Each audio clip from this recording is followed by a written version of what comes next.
right, hello everyone. Welcome to today's live stream. And today we're going to be going over how to approach every course in the Blueprint. Any of the Mandarin Blueprint courses that are, either a standalone course, like for example, pronunciation mastery, or a part of the Blueprint, like phase 1, phase 2, phase 3, phase 4, phase 5, which are character components, vocabulary, simple grammar, graded reading, and stories, as well as the intermediate, upper intermediate, and advanced courses. And then we also are going to cover Habit Building Bootcamp, Mandarin Immersion Masterclass. We're going to skip Pronunciation Practice Toolkit for today because it's really more of a tool and resource, but it is relevant in the sense of it goes very well with pronunciation mastery. And then we'll also talk about the Mandarin Speaking and Listening Kickstarter, and then we'll give a little preview of the phrase vault because that's something that is coming soon and not here just yet. So let me just make sure that I can see the chat here. So just give me just a moment. YouTube live control panel and chat. So I want to add that to the doc, and then here we are. All right, nice. We've got people in the chat. Hi. I don't hear any sound. All right, you guys aren't hearing any sound. Is that still the case? How does the immersion class work? Do you have the content that can take you from intermediate to advanced comprehension? Yes, we will go over this today. But can you guys just confirm for me that you are hearing the sound? Okay, great. Yeah. I think you guys just... I had a little bit of, I'm still getting used to this whole live streaming thing. And while I was getting it all ready, I thought that I could create like a new scene in the live streaming software while streaming. And apparently it's not that easy. So I was kind of fumbling a bit, but I've been enjoying this stuff. Okay, so here's what I'm going to do. I'm going to go through each of our Mandarin Blueprint courses. And you guys can let us know if you are already in the course or if maybe you've never heard of our courses and are just interested to see what they're all about. But here's the point that I want to get across to you guys. Sometimes people will feel like they are maybe struggling with the courses or they don't know where to go next. Or perhaps they are just thinking, well, even though I've been doing the courses, I'm a little bit stuck at the moment. Maybe there's a particular thing that's giving you some trouble. And if this is the case, I totally understand. And it's the kind of thing that we would be very happy to work to try to help you with, help you get unstuck. So whether it's that you've bought a Mandarin Blueprint course and you haven't actually gotten started yet because you don't feel clear about what to do, or you have started but you got stuck at some point, or maybe you're going through the course and you're about to finish phase 2 and now's a good time to get to know what's coming up in phase 3. So I will be going over everything, and so really regardless of whether or not you don't have Mandarin Blueprint, you do have Mandarin Blueprint and are just about to go to a next stage, or you're stuck in some way, this will help you get unstuck or get motivated. So let me just make sure that I can find what I was looking for here. Yeah, I have the courses up as well, so that we can actually look at them and not just the keynote I made here. And we'll have that ready for later. Okay, so first I'm going to make a quick distinction for you guys. So the Blueprint is phases 1 through 5, intermediate through advanced, Habit Building Bootcamp, and Mandarin Immersion Masterclass. And then our standalone courses are Pronunciation Mastery and Mandarin Speaking and Listening Kickstarter. Pronunciation Practice Toolkit is an add-on to Pronunciation Mastery. And then the Phrase Vault will be coming soon. That will also be a standalone course. But like I say, that is something that you can expect to see in the coming couple of months. Okay, so let's talk first about pronunciation mastery. Okay, so if you have not done pronunciation mastery before or you're about to start, here's what you want to look out for. Pronunciation mastery is a bottom-up course. And so what do we mean by that? Well, a bottom-up course is something that teaches you a foundational element of the language. Pronunciation and how to understand pinyin and how to produce the sounds is foundational knowledge. If you don't know this stuff, then you're going to make mistakes that will lead you to build up bad pronunciation habits. It will be hard for Chinese people to understand you. It will be hard for you to understand them. That's a phenomenon called broken words, which I'll explain in a sec. But whenever you do a bottom-up course, the mentality you want to have is this is an investment in the future. Because if you want to build a great building, a great skyscraper, in fact, the taller the skyscraper is, the deeper you have to build into the ground to make sure that the foundation is solid. And that's kind of what pronunciation is about. Pronunciation mastery is about. So, for example, imagine that you just skipped pronunciation entirely. It's a totally understandable thing to do, but suppose you just skipped pronunciation entirely, then what's going to happen is that you will hear things in Chinese and not realize what people are saying because you have a misconception about how the pronunciation works. For example, think of the English word gym, like gym where you lift weights. Well, that is spelled G-Y-M. So imagine somebody learning English saw that and thought it was pronounced Gym, right? It wouldn't be ridiculous for them to think that. They thought it was pronounced Gym. Okay, so then later when they hear somebody saying, oh, I'm about to go to the gym, they won't understand it. They'll be like, what do you mean? And so they missed an opportunity to learn because they didn't understand the pronunciation. So pronunciation mastery is a bottom-up course that you want to approach in a way that will allow you to get better at Mandarin in the long run. Okay, so the biggest challenge in pronunciation mastery is definitely the mouth muscle buildup. Chinese doesn't have a lot of overall syllables compared to other languages. However, there are about 200 of them that are used all the time that include mouth positions that for a native English speaker are not common. And so you won't naturally be able to create those mouth positions without practice. And so compared to some of the other courses in the curriculum, this course requires a fair bit of opening your mouth and speaking and making sure you are consciously thinking about where's my tongue position, how am I resonating the sound in my throat cavity, mouth cavity, and nasal cavity. And so that is probably the biggest challenge of pronunciation mastery.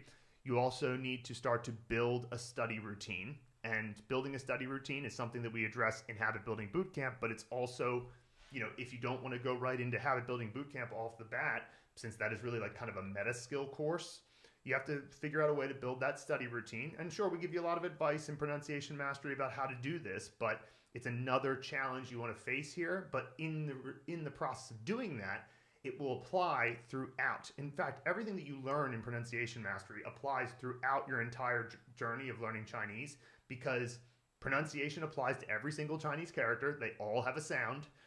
They also have a study routine involved with them. So if you go into the later parts of the course, building up that study routine and pronunciation mastery is good. Now, this is assuming that you start with pronunciation mastery. Like I mentioned before, it is a standalone course. So technically speaking, you don't have to include it in anything that you do. We do have a free pronunciation video on our channel. It's linked below in the description. But if you do this course first, it will apply throughout. Now, you'll also want to be methodical and relaxed during this course. With any bottom-up learning, there's no sense in rushing because it's all stuff that is going to apply for years and years anyway. And so it's more important, like quality is more important than quantity when it comes to bottom-up in most cases. But you'll see later that quantity matters more than quality in later parts of the course. So we'll talk about that. But be methodical, be relaxed, just kind of enjoy it. I mean, hey, Luke teaches this one. He's got a lovely British accent. He has excellent Chinese pronunciation, and he knows how to explain everything in a language that you would understand. So just be methodical, be relaxed, and enjoy. And then the other thing is that it's very important to fight the urge to rush. This is a key moment in your language acquisition. If you get pronunciation elements wrong, you could end up in a situation where you've built up a bunch of bad habits. I'm one of those people. I built up a bunch of bad pronunciation habits, and this was a mistake. So I hope that this will not happen for you guys. And by taking this course and not rushing, you'll do very well. And it's only 8 hours long overall, and 2 of that is bonus material that you can skip if you want. And so there's about 200 or so flashcards, so you'll be able to remember everything you learn and then immediately apply it after you move on from that. And then I would also say, do this course more than once. So just I'm just going to check the chat here. Is there anybody here that has done pronunciation mastery already and has not done it a second time? So nice. I'm glad to see people are doing their traverse reviews, doing MB level 6. It's the best course out there. Thank you, Baoluo. Traverse flashcards are really good. Shows you how much you know every time. Pronunciation course is crucial. Yes, exactly. So Jimmy, go back and rewatch pronunciation mastery. I do think that this is a course that you should do twice. And maybe even 3 times, but certainly twice. 1 time at the beginning, and then 1 time after you've learned about 80% of the language by frequency. I think that doing it after phase 5 is a great moment to do it again, because then you'll see all the words in pronunciation mastery and you'll know them all. Like, not just know them because we taught you in pronunciation mastery, but know them because you've acquired the characters and all of that. So let's see here. Gary's not in that big of a hurry. Good. I've given yourself 2 years to finish the course. Nice. The pronunciation courses are very good. I also did them first before starting MB. I can also send audio messages to my tutor, which is a great way to practice. I agree. Excellent. Yeah. So those of you who have done it oh, nice. Gary's done it his 3rd time. So those of you who have done it, I would highly recommend just going through it more than once.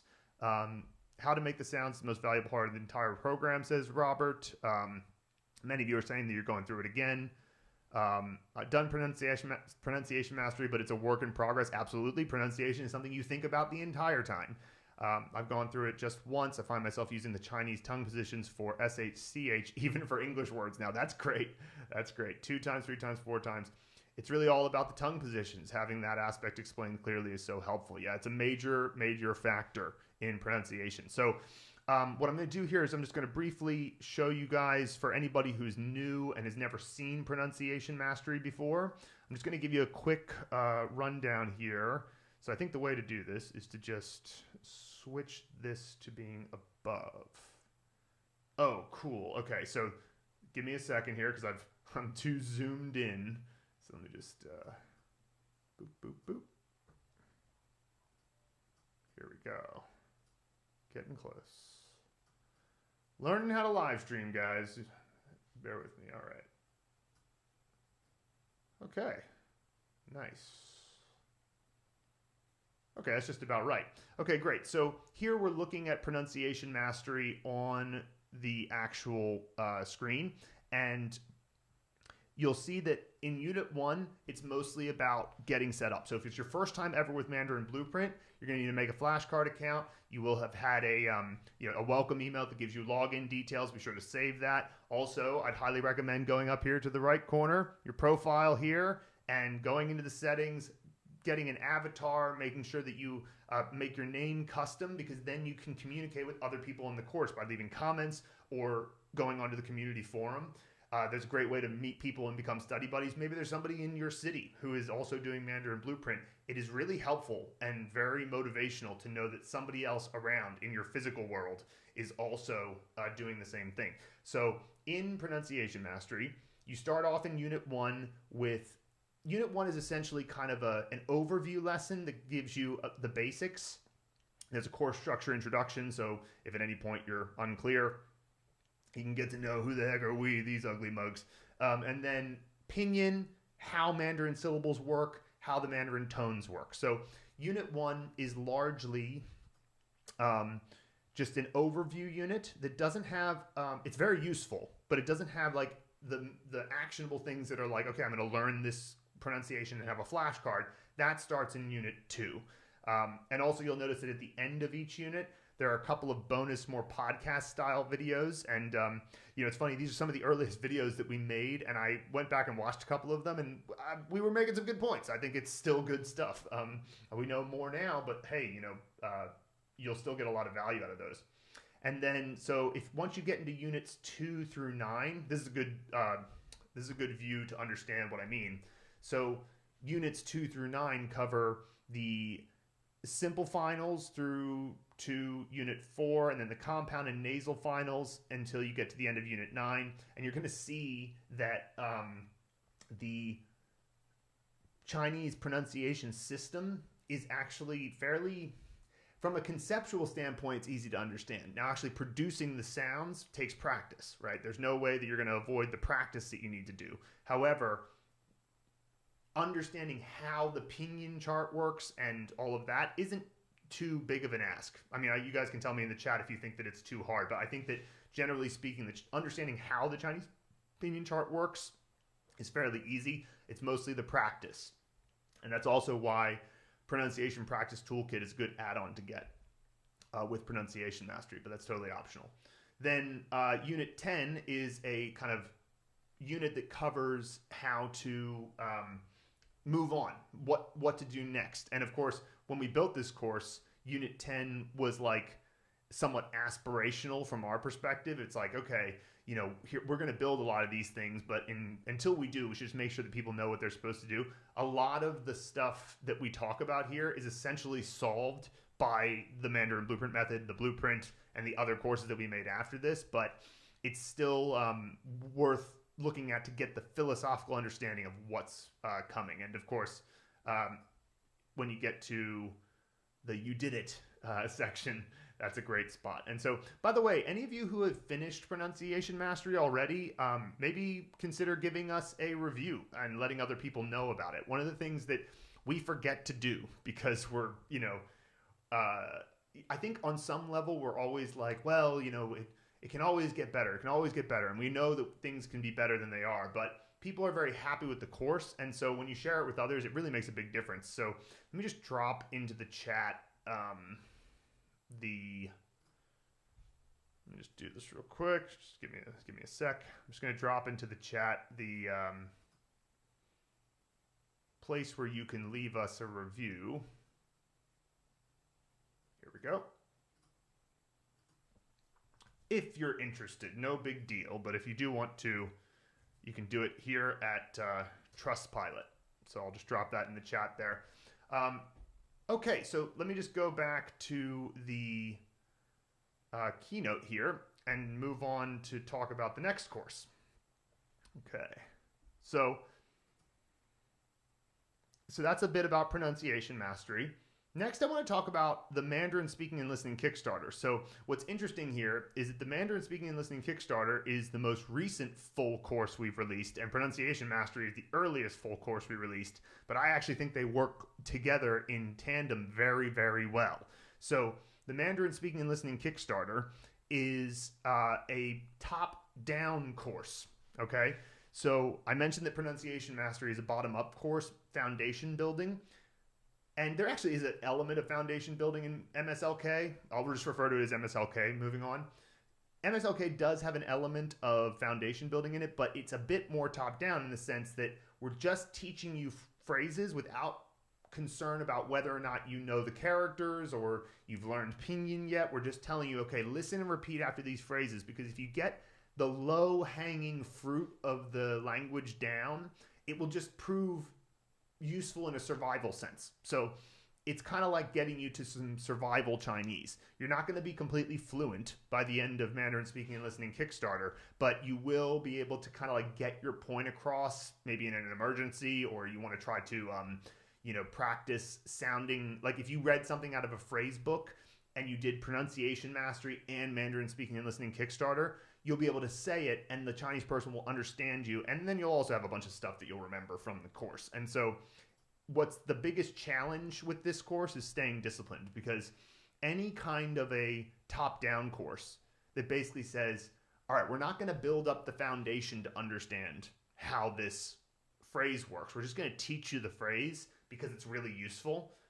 The problem with that approach is that it requires a lot more repetition to get down. Now, the problem with the bottom-up approach is that you have to do a lot of things that are important but not urgent, right? So if you urgently need to know how to say something, like you're traveling to China next week, you can't be spending all this time foundation building because you have an urgent need, which is to speak Chinese like tomorrow, right? And so staying disciplined is the most tricky thing because it's harder, right? Doing anything where you don't have a strong foundation requires a harder look at the different sounds. Now, here's the thing though. It has this great advantage because if you do pronunciation mastery and then you do a listen and repeat program like Mandarin Speaking and Listening Kickstarter, you ensure that your mouth muscles grow very strong. And this is what I mean by there is an element of foundation building in Mandarin Speaking and Listening Kickstarter. So the fact that you are on a daily basis listening and repeating means that those small muscles, they're not big. It's not like I'm asking you to make your quads twice the size, but they're anemic at the moment if you're just starting off. They haven't, it's not that they atrophied, it's they never developed in the first place because they weren't required for your native language. In some cases, many of you may already, your native languages may be more close to Chinese. That's definitely possible. But even then, there's almost definitely something that the Chinese say that isn't what your mouth is used to, and you just got to build it up.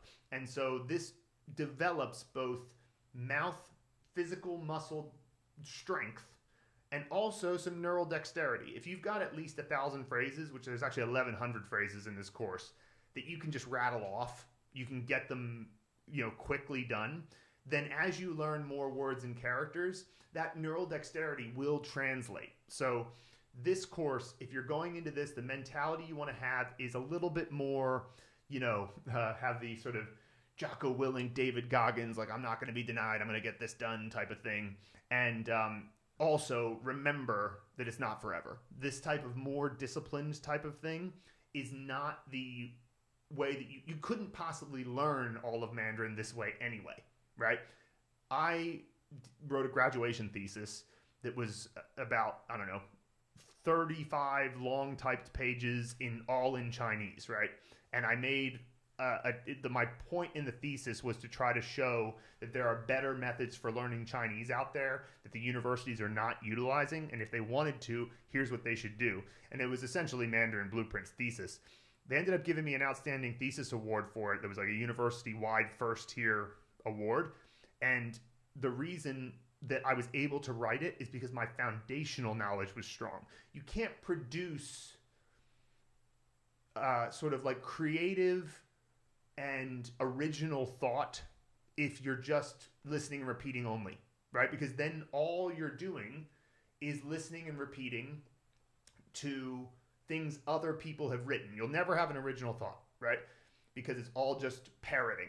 And so it's good for the mouth muscle building. It's good for the neural dexterity, but you have to move beyond it at some point and build foundation. And that's why we built pronunciation mastery in the Mandarin Blueprint method first, because we wanted to ensure that we've taken care of the most important thing. And then now we're focusing a bit more on top down because, hey, sometimes if you're learning guitar, you don't want to learn how to play the scales all day. Sometimes you just want to play, Stairway to Heaven. Although please don't, because I worked in a guitar shop for a long time. And I've had enough of Stairway to Heaven, please. But you get my point. Like there's a bunch of songs that you just want to play on guitar. That's what top-down learning does. It teaches you the song that you want to play. So that's what Mandarin Speaking and Listening Kickstarter is. And in this process, you want to make sure that you master the differences between top-down and bottom-up learning. Understand how this fits into the bigger picture. And this comes with a bunch of audio files, like say, I think it's 31 times 3, so 93 audio files. There's a learn, listen, and repeat audio file. There's a think and produce audio file and an immersion audio file. Use these as many times as you want. And the immersion files, I would start the process of having immersion on all the time and never turning it off. So you take all the immersion files that come from Mandarin Speaking and Listening Kickstarter. Each time you finish a lesson, you add it to your playlist, and that just plays somewhere. It could be an old phone connected to a speaker that's plugged into the wall, and then that will be your the way that you do immersion to start off, because immersion is going to be a part of your life throughout. your Mandarin learning journey. And at least if you get into this habit early, that's a habit that will stick with you for many, many years to come. So that's the Mandarin Speaking and Listening Kickstarter in terms of the mentality. Let's take a look for a second at the actual course itself. So here's Mandarin Speaking and Listening Kickstarter. You can see here that we have lessons that are focused on basic stuff. So, you know, here's this lesson will focus on saying hello and are you okay and I am okay and is she okay. You know, the way that these types of lessons are focused is that they still build on what you learned previously, but they are,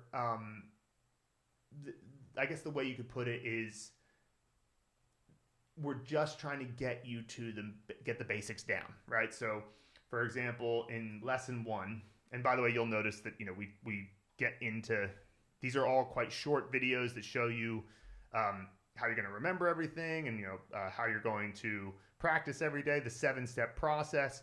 But if we look here, you'll see covered in this lesson, we have he, she, and it, you, and me. So all the pronouns. We have good, fine, or okay with hao. We have hello with ni hao. We have noun is adjective with hen, and negation with bu, and yes or no questions with adjective bu, adjective like hao bu hao, and 再见.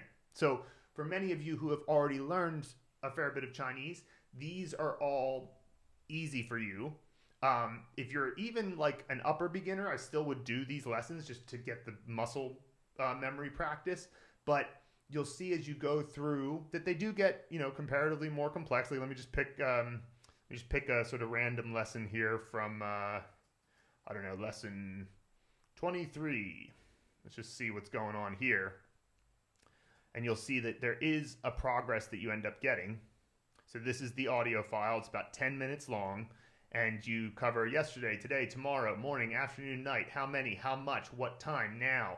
You know, so you'll go through. It's fairly straightforward. 昨天, 今天, 明天, 昨天, 12点半, right? So we're giving you some stuff to say, like how to say yesterday at 12:30, right?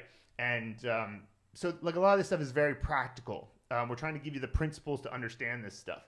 And then, sure, we'll also have some sentences. And we try to teach you how to think in this way by putting the literal translations here. So I will eat something here both today and tomorrow, or literally, I, today and tomorrow, both will, located here, eat something. I, today and tomorrow, both will, located here, eat something. 我今天和明天都要在这儿吃东西, right? So the point is that the Mandarin Speaking and Listening Kickstarter is effort and practice and work, but there's only 31 lessons, and by the time you're done with it, your mouth muscles are going to be strong, your neural dexterity is going to be strong, and you're going to be able to say the basics. You will not be fluent yet, but you will have survival Chinese, and that will make a major difference. Okay, so I'm just going to take a moment to look in the chat, see if you guys have any questions about MSLK. Okay, so let's see here. I found I naturally slowed down and then sped up at different times. I think that's natural. It's better not to push to the point where you burn out. Absolutely, I agree. I've been going through all the courses super slow. I've been keep going between Blueprint, pronunciation, and the Speaking and Listening Kickstarter to keep things engaging. Nice, that's good. Let's see here. Currently in level 65. Awesome, David. I had heard that you start learning characters faster and faster at some point, and I'm finding that to be true. Great, excellent. Yeah, that's wonderful. And really, yeah, well, we'll get to what you should be doing in level 65 a little bit later. I find the Kickstarter good for sentence structure, which can be difficult in Chinese. I think the guys have said in the videos it's okay to complete the Kickstarter along the Mandarin Blueprint and mix it up as you go. Absolutely. I have lifetime access to all the courses that I purchased on Black Friday. I'm finally ready to engage. Where should I begin? Well, I would say you could start with phase 1 if you wanted to. You could start with Mandarin Speaking and Listening Kickstarter. I don't remember if that was included in Black Friday, but I think so. I'm not sure if you have pronunciation mastery. It's another place you could start. You really have your own choice there. You just want to understand what the courses do, which is I'm going to get into the next bit in a moment here. But if you understand what all the courses do, then you can decide for yourself which one you want to start with. So Let's see here. Leanna, I've been pondering Kickstarter for a couple of weeks. I leave for China in August, so I got it after listening to this podcast. Thanks, Phil. I'm also enjoying the blueprint. Excellent, Leanna. Happy to hear it. I have a major hearing loss, so just listening to a native speaker and repeating what they say is impossible for me. I'm sorry to hear that. I'll repeat what I heard and just get a blank stare. Tongue placement was vital. Yeah, I mean, obviously that's tricky. You know, I've never experienced major hearing loss. I'm very sorry to hear that. But I can say that, you know, the reading part of it, you know, the reading part of Chinese, and it's not, again, I'm not saying that there may not be a solution for the listening part, but understand that if you can read and write, you can communicate quite a lot, and there's a lot of things that you can do. So, you know, don't despair too much, because there's a whole side. Like, if all you did was learn how to read and write Chinese and you learn nothing about speaking, that would still be a hugely useful skill for you in life. So, you know, I would just say that, you know, don't despair. And also, the thing about reading is that reading helps you end up understanding how to listen as well. It's kind of, to speak as well. You wouldn't think so, but the reason is because if you do a lot of reading, then you can you acquire more of the language, you recognize more of the words, and then when you go to speak, the word is there. Now, if your pronunciation struggles because of the hearing loss, then, you know, I would only suggest that, you know, maybe talking to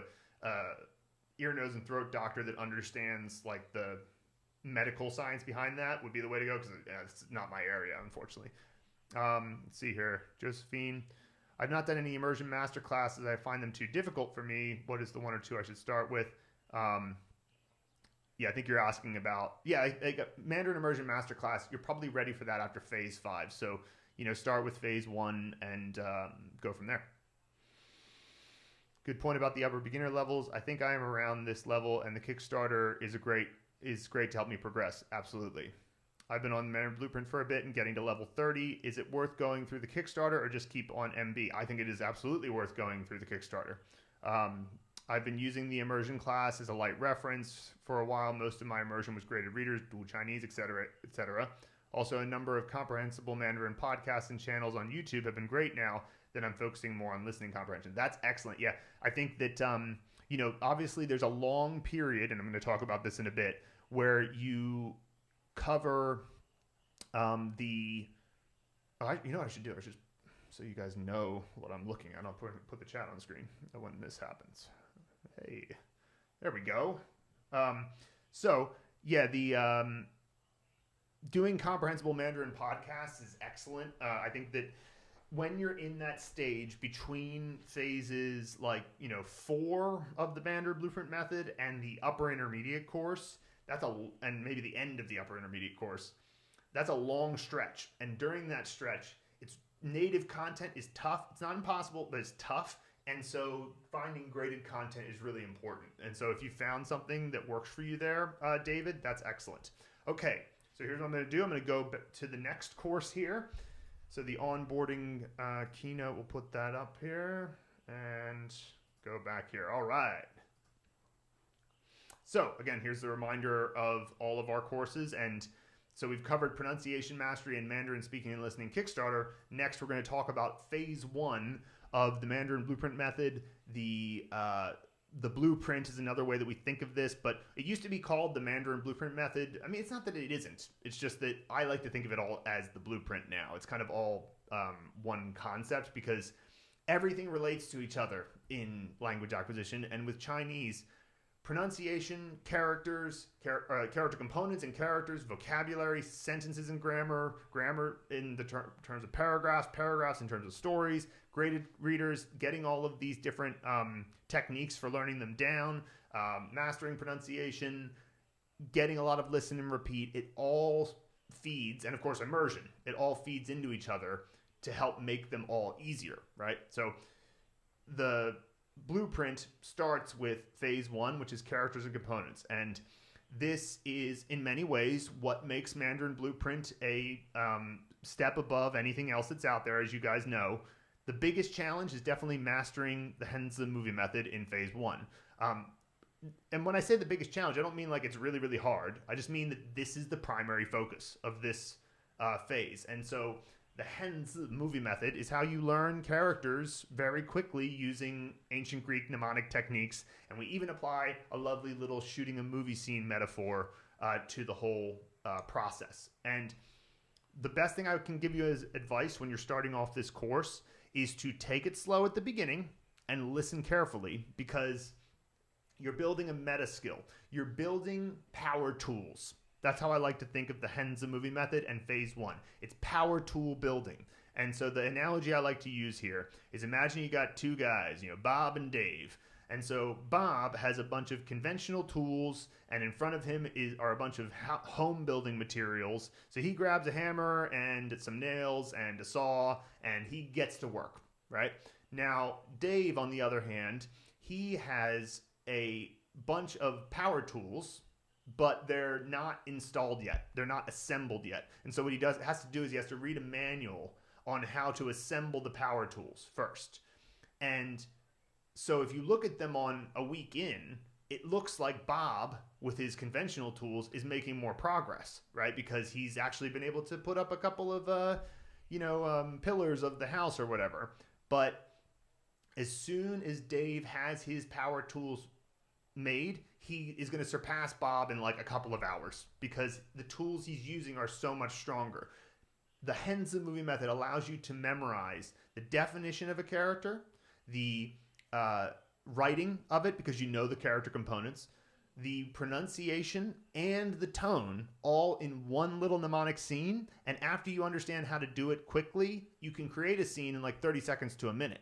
And this means that you can get the constituent parts of the language memorized faster than was ever possible before, and you can integrate it with the rest of the language. But that's getting a little bit ahead of myself. So you need to remember, when you're getting into this, that the Henza movie method utilizes techniques that you were born good at, okay? Human beings are good at facial recognition. We're good at object constancy. We're good at places and 3D spatial imaging. So we understand where we are in a room, and we can recognize a room very well. And we're very sensitive to action. And in the case of us adults, we also have this panoply of experiences from our past that we can draw from to connect a new unknown fact to the thing we already know. As long as it's connected to POPA, people, objects, places, actions, then you can memorize a character super quickly, and that's what the Henza movie method teaches you. But it does take about 30 to 50 characters before you get it down. In fact, if you guys want to share in the chat about how many characters it took you, for those of you who've done it already, how many characters it took you to feel like, okay, I get how this method works now. The answer we got to that in many instances in the past was around 30 to 50 characters. But of course, maybe you guys have a different experience. So that is one of the things you need to be aware of. And you also want to always remember, how does this fit into the larger picture of your Mandarin acquisition journey?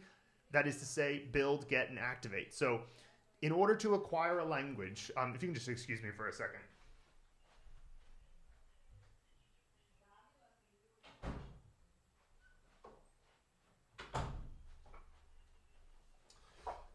Okay, so what I was saying is, if you want to acquire any language, you want to first build comprehension, okay, and then get comprehensible input, and then activate what you comprehended.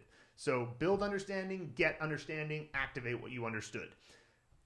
With language acquisition, it's like digestion. That was the thing that Stephen Krashen said that I thought made such a difference in my understanding of how language acquisition actually works, is that he said people make an analogy to learning styles, but it's more analogous to digestion, because people have different learning styles, and that changes how they learn academic subjects.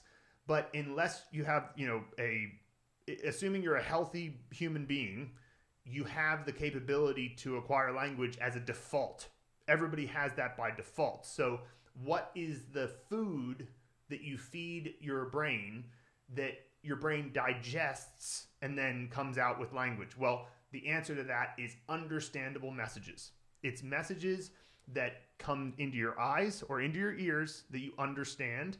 And if you get enough of those, you will acquire the language. The problem, though, with Chinese in particular, is that there's only 420 syllables, so there's a lot of homophones, and there's about 3,000 characters you need to know if you want to get to 98% understanding, or really 99% understanding. And so you got to build comprehension. You have to actually learn the characters in a conscious way. And so there's the build comprehension step that allows you to get comprehensible input. And this is also true of pronunciation mastery and learning the pinyin. When you build that comprehension, then when you see a sentence that has characters in it that you know and you know how to pronounce, you can then understand it. If you didn't learn the characters and you didn't learn the pinyin, you can't understand it, so you can't get comprehensible messages. So even though the get in the build, get, activate framework is the most important, it can't live without the build part. And so phase 1 characters and components is a build comprehension course. And so therefore, you're not like, if you just did phase 1 of our course, you're not going to be speaking Chinese, right? It's just getting you to learn how to learn a character really well. And you also do learn 46 characters. Many of them are also words, so you learn some words as well. And so it's about learning how to get a character memorized very quickly.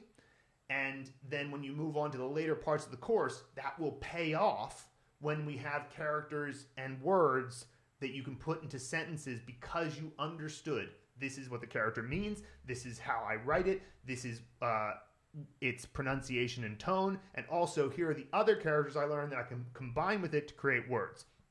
When you do that and then you read sentences, it's no problem. And that's when you really start to cook with gas. So phase 1 is a bottom-up course that is about building comprehension. You're not yet to the get comprehensible input and activate what you understood element of the program. So let me show you guys a bit of phase 1 here. So we have phase 1 here, and phase 1 covers these characters. If you look at it from this high level, you can see that we have 46 characters. It starts with very simple characters. Like if you look here, it's 1 2 3 10 gan. You can see that that's fairly easy to learn because it's just a bunch of horizontal lines introduce a vertical line, right? So it's fairly straightforward. And you go through this methodically, making sure that at every step of the way, you apply the Henze movie method to the process. So if we look at level 1, you'll see that everything is broken down into a simple step, right? You have your introductory videos, and again, this is an onboarding live stream, so I'm happy to explain a little bit about this for a second. If phase 1 is the first course you do, and that's okay, you can do phase 1 first if you want, you do need to at least watch our 1-hour free video on YouTube about pronunciation, because if you don't know anything about pinyin, if you know pinyin, then it's fine. You can start this course. But if you don't know pinyin, you at least need to get that, and if you find that to be too much packed into 1 hour, then you either need to watch it a few times or take the pronunciation mastery course, which is, you can get that separately. And so you start off with determining what you need to do with pinyin.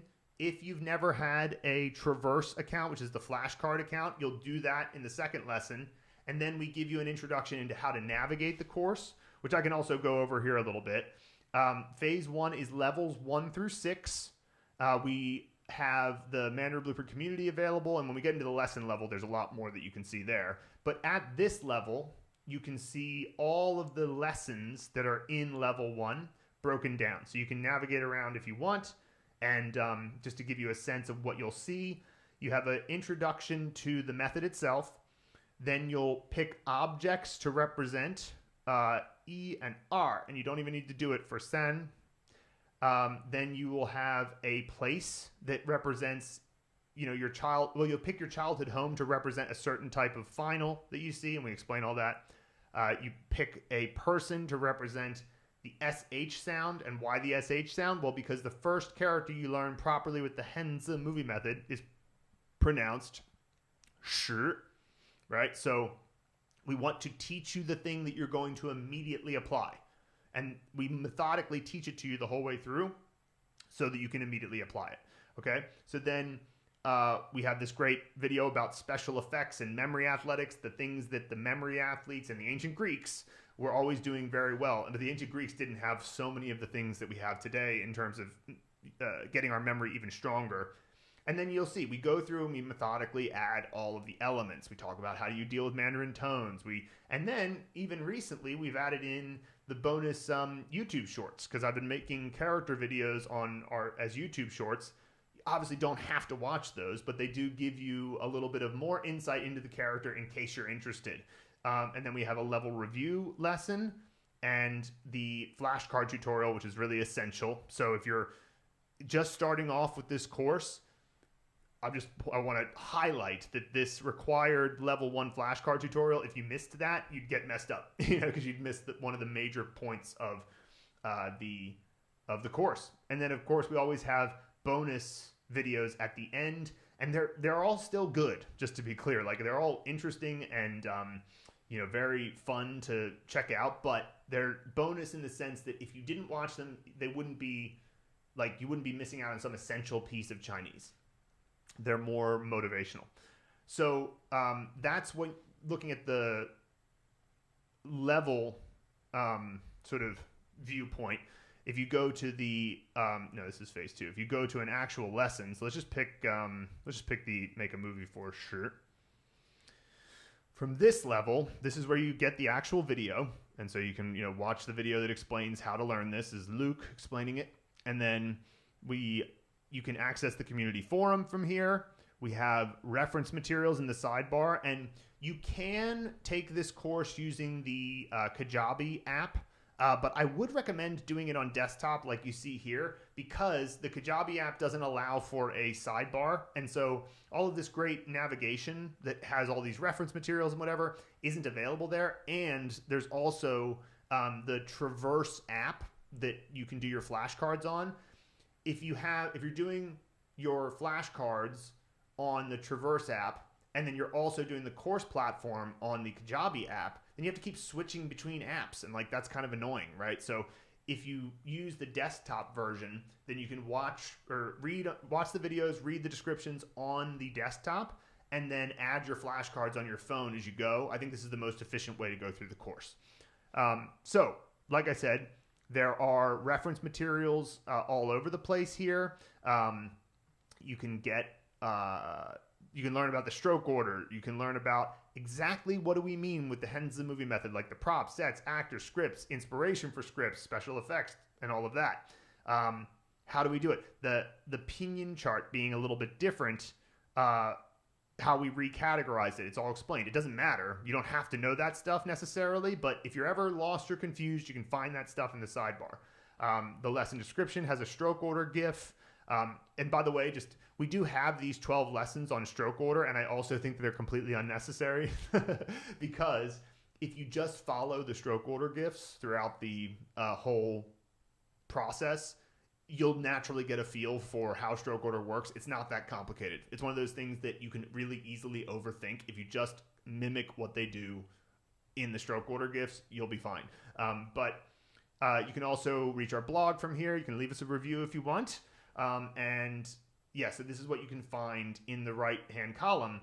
And then importantly, we also have the member comments. So we have comments from before. We had to do a little switch in 2020 from like a larger course into a course that's just phase 1. But we took the best comments from that course and pasted them here. And then, of course, you go a bit lower and you've got the 42 comments that people have left since then. And our member service team is always there to answer any questions that come up. But most of the comments these days are just recommendations from other users. Like just, hey, here's my recommendation for what you should use to represent this prop or this set or actor, or the various things you want to use to represent the pinyin initials, the pinyin finals, and the tones. So it's an incredibly community-based course. In fact, the other day Luke was saying we're making a few big improvements to the course, but one of the things that we have done that is really, I didn't really see coming and I think is great, is that we built a system where people feel excited to pay it forward by sharing their suggestions, and now there's over 25,000 comments that people have left, and probably about 70% of those are just suggestions. They're just recommendations to the people who are coming later. They're not like asking a question or asking for help. We do get questions and we do answer them, but it's just amazing that has happened. So that is your sense of how to onboard with phase one. And also, it's important to understand that the flashcards are really essential. So, but I'm going to leave that for now, just so this live stream doesn't go too long with the tutorials. So if you watched this tutorial, the level 1 flashcard tutorial, and you still have questions, totally get in touch with us. Contact at mandarinblueprint.com, and we'll be happy to help. Okay, so let me just zoom out a little bit again so you can see, if you go to these breadcrumbs here, you can kind of get a sense of how it works. So if you go here, you're at the level of the course, right? So you can see all the levels 1 through 6. You can also download our Henza Movie Method Pinion Chart and access the community. You click into a level, then you see the different lessons laid out. And then if you click into a lesson, you can then see the reference materials, the comments section, et cetera, et cetera. So before I move on to phase 2, let's see if you guys have any questions that have come up. Let me pull up the chat. Here we go. All right. So let's see.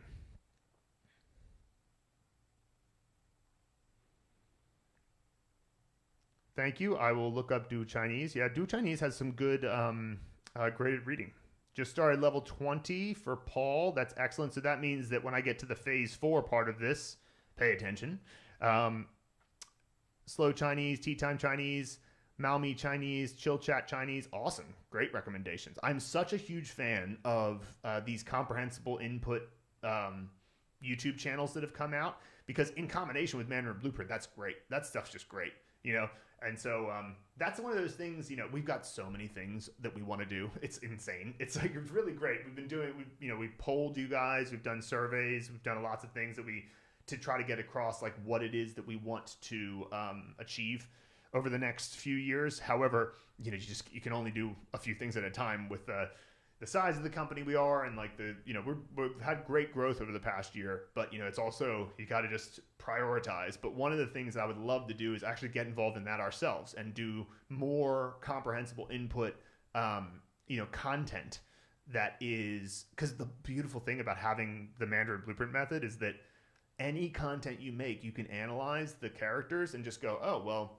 this fits in level 35 or this fits in level 60 or whatever. And so as a result of that, any new content we make can be categorized by its Mandarin Blueprint level. And the more varying we make it, the better and more valuable it'll be for you guys, because then you can just use the blueprint as your kind of main compass, but then branch off at any different point to be like, oh, cool, I unlocked a set of phrases that are perfect for a pharmacy. Let me go do that. Or I unlocked, this. I mean, obviously, we already have a lot of it. There's over 100 graded articles in the intermediate course. Yeah, but just it's like, 100 graded articles overall. But the point I'm just trying to make here is that that there's so many things we can do, and we're very excited about it. Okay, so let's see here. Hence, the movie method is great. It's personal to you with lots of fun too. Karen's Swan Rage means nothing to anyone else, but it makes it easy for me to learn Chinese certain characters. Exactly. Completely agree, Adrian. The Henza movie method, like sort of, I don't know, rules for lack of a better term, are not like you get to put so much of your own personality to fill in the framework. It's like a framework and you guys fill in the elements of it. For HMM, I use artificial intelligence to create an image, bringing my movie to life. This method works very well for me. Yeah, that's great. I'm glad to hear that, Nathaniel.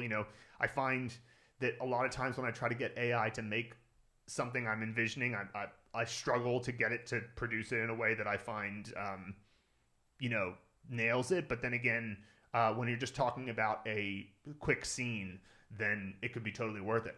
It's also one of those things where hopefully it doesn't add too much operational drag, because I know that when I just like talk to ChatGPT and I'm like, hey, make an image of this, it sometimes does take it like 20 to 30 seconds to create, and then if it turns out that it wasn't right or it didn't do the job, then you have to like rewrite and then make another image. So if you ended up having to make more than one image, then you could end up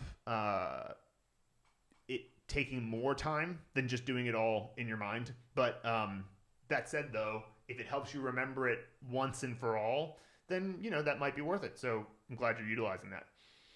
The Henza movie method should come with a warning. There are certain actors you'll spend a lot more time with than others. Oh yeah, this is a result of Chinese. It's like Chinese is like any language. It doesn't use all of the same sounds in equal proportion. Like it's the 80-20 rule with anything. So yeah, like ji, shi, xi for those. Choose actors you really like. Yeah, or very memorable actors, I would say too, because sometimes you pick people who you don't really like, but it turns out that they are very memorable. And you can also make bad things happen to them if you don't like them.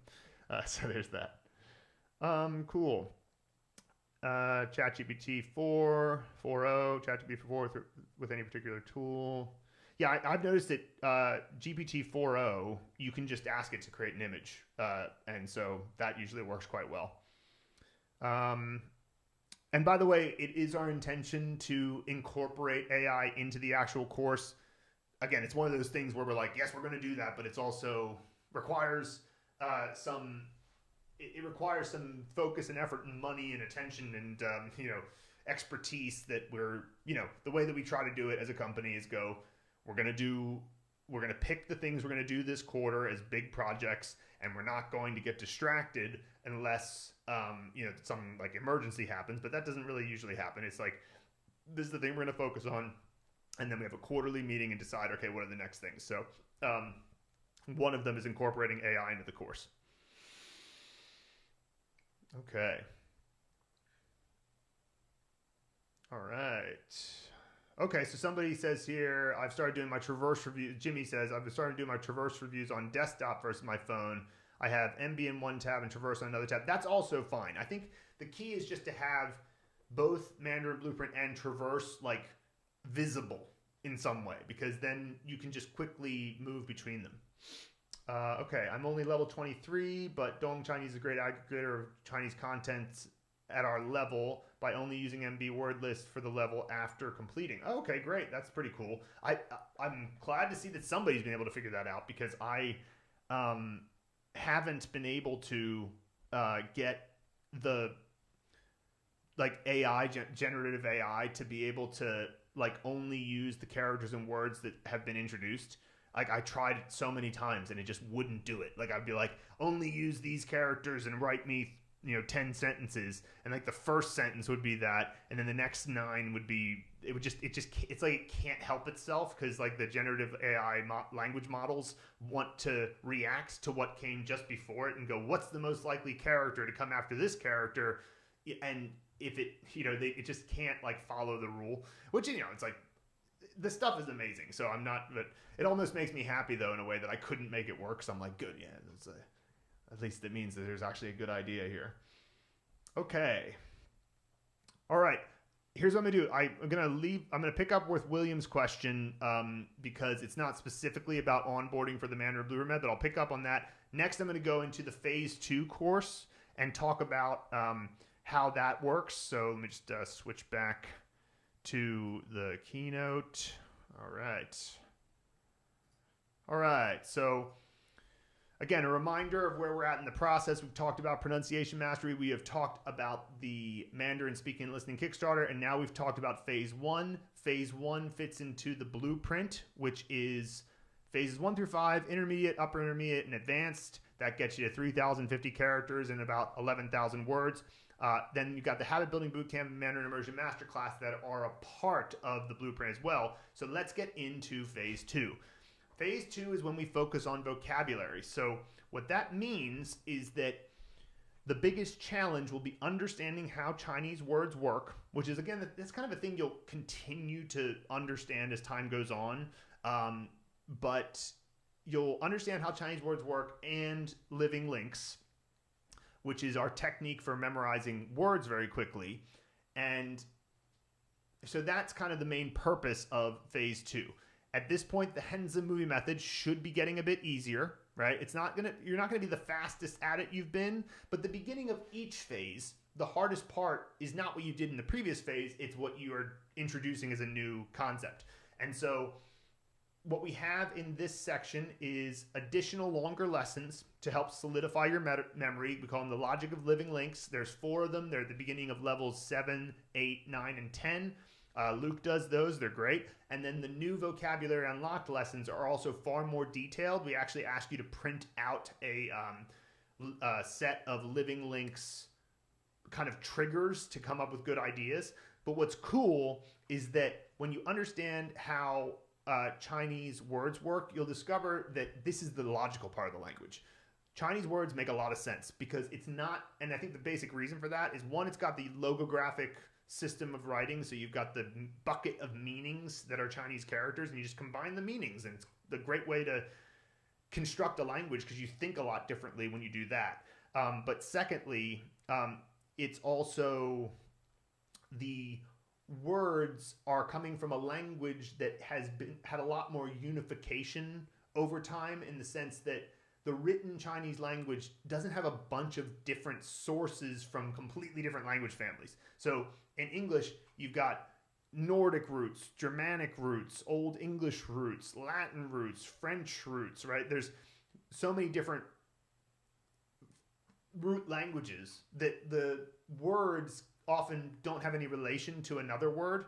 And so, you have, it's really good in a lot of ways that English is like this. It makes it a very dynamic language, and I think it's one of the best languages for comedy as a result of that, because there's always some word you can pick that's funny because it just doesn't quite fit with everything else, and comedy is about surprise. And so English is great for that, but it's not so great for, I'm trying to get down a rule of how this language works, and then it's like, oh, there's a million exceptions to this rule, right? And Chinese has so many fewer exceptions. Of course, it's a language. There are some exceptions. It's made by humans, so it's not perfect. But there are so many fewer exceptions overall, and that, I think, is because it just has one basic source, which is sort of the Chinese civilization in terms of written language. And so this is a fun phase. I think phase 2 is actually great. But it is still a purely build comprehension course. But it's the final one. So, as I mentioned before, you build comprehension. Or I like to say it like this.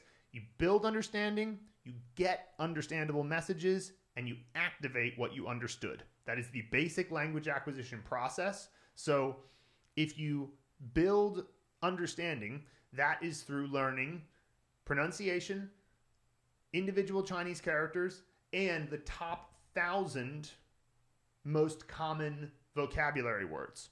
Okay, you don't need to consciously learn vocabulary words with living links once you have a good sense of sentence structure and you can put them in a sentence, because that's when you can start learning the language from the language itself. But I'm getting a little bit ahead of myself here. So phase 2 is the course where you have the final stage of pure comprehension building. And now you might be asking, well, how long does this all take, right? Because we're talking about pronunciation mastery here, and then we're talking about phase 1, phase 2. Well, I think that it should take around somewhere between 10 and 15 hours to get through these sections. And again, it's 10 to 15 focused hours. If you're kind of half looking at it or whatever, then maybe it takes more like 20, 25. But you got to compare that. You have to ask yourself, compared to what, right? So what is it that I used to have to do to get to the point of being able to read comprehensible Chinese and get understandable messages? Well, it was a way more roundabout process because none of the material was as integrated as Mandarin Blueprint is. So none of the material could be certain that what you've learned so far is in your realm of your zone of proximal development. That is to say, what I'm teaching you is just outside of what you already know. So you kind of expand your sphere of knowledge. And so it only takes 10 to 15 hours to get to the point where you start to get understandable messages. And that was never possible before. That's really one of the biggest changes. So let's take a look at phase 2 here. And so phase 2, it has a similar structure to phase 1 in the sense that there are 6 levels. It goes from level 7 to 12. You do end up learning more characters here. So in phase 1, you learn 46 characters. In this one, you learn, I guess it's 58 characters.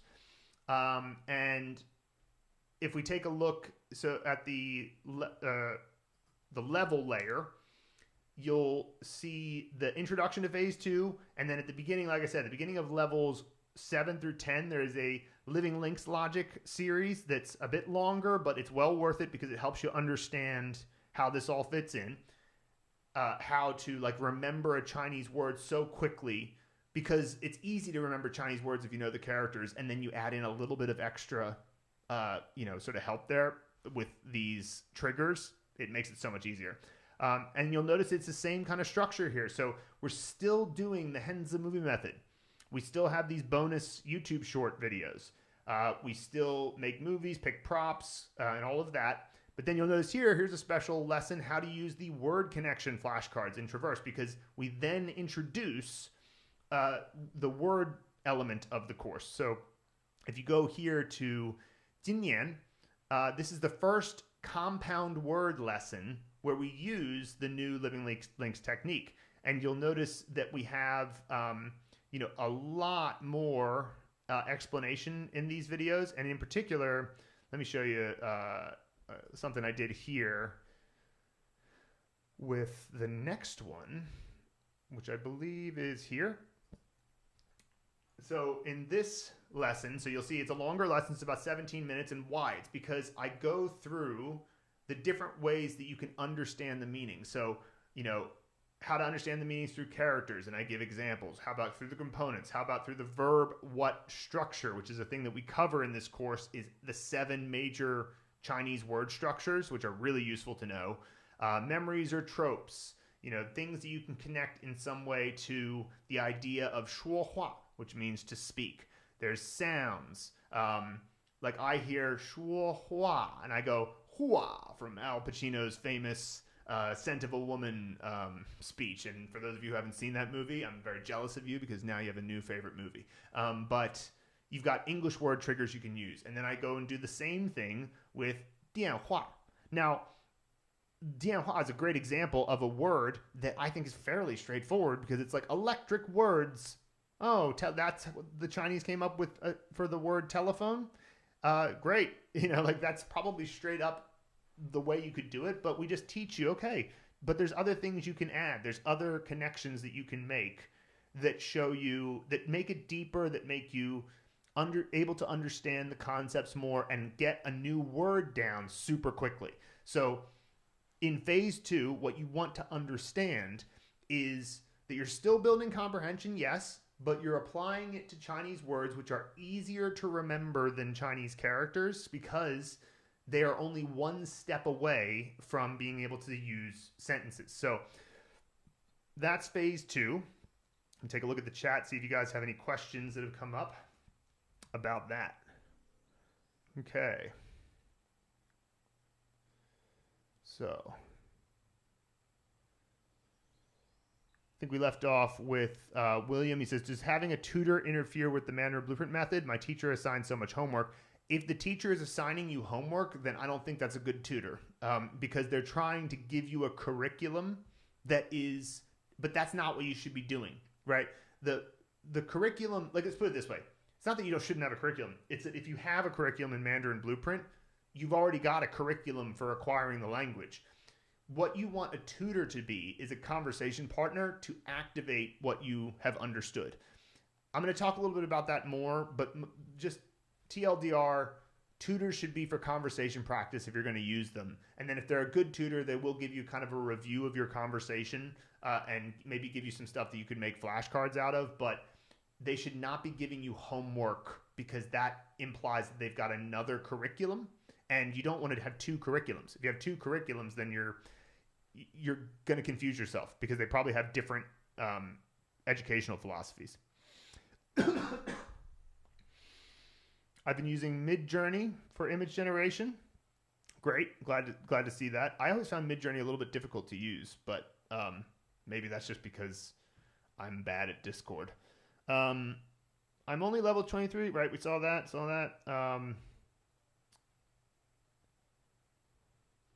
I find the suggestions and tools are of great help to me. I'm probably the oldest person on the stream at 70 plus. I have a lot of people and places and things in my head. Well, I mean, like Jimmy, that's an interesting point, because we have found that the people with more life experience do really well with the Henza movie method and the living links, because they just have more to draw on, right? They can easily understand imagine a person from your life that has this. Imagine a place from your life that's like this. And if you have a lot of life experiences, it's like, okay, I can pick like 10 things for this. I'll pick the most poignant one.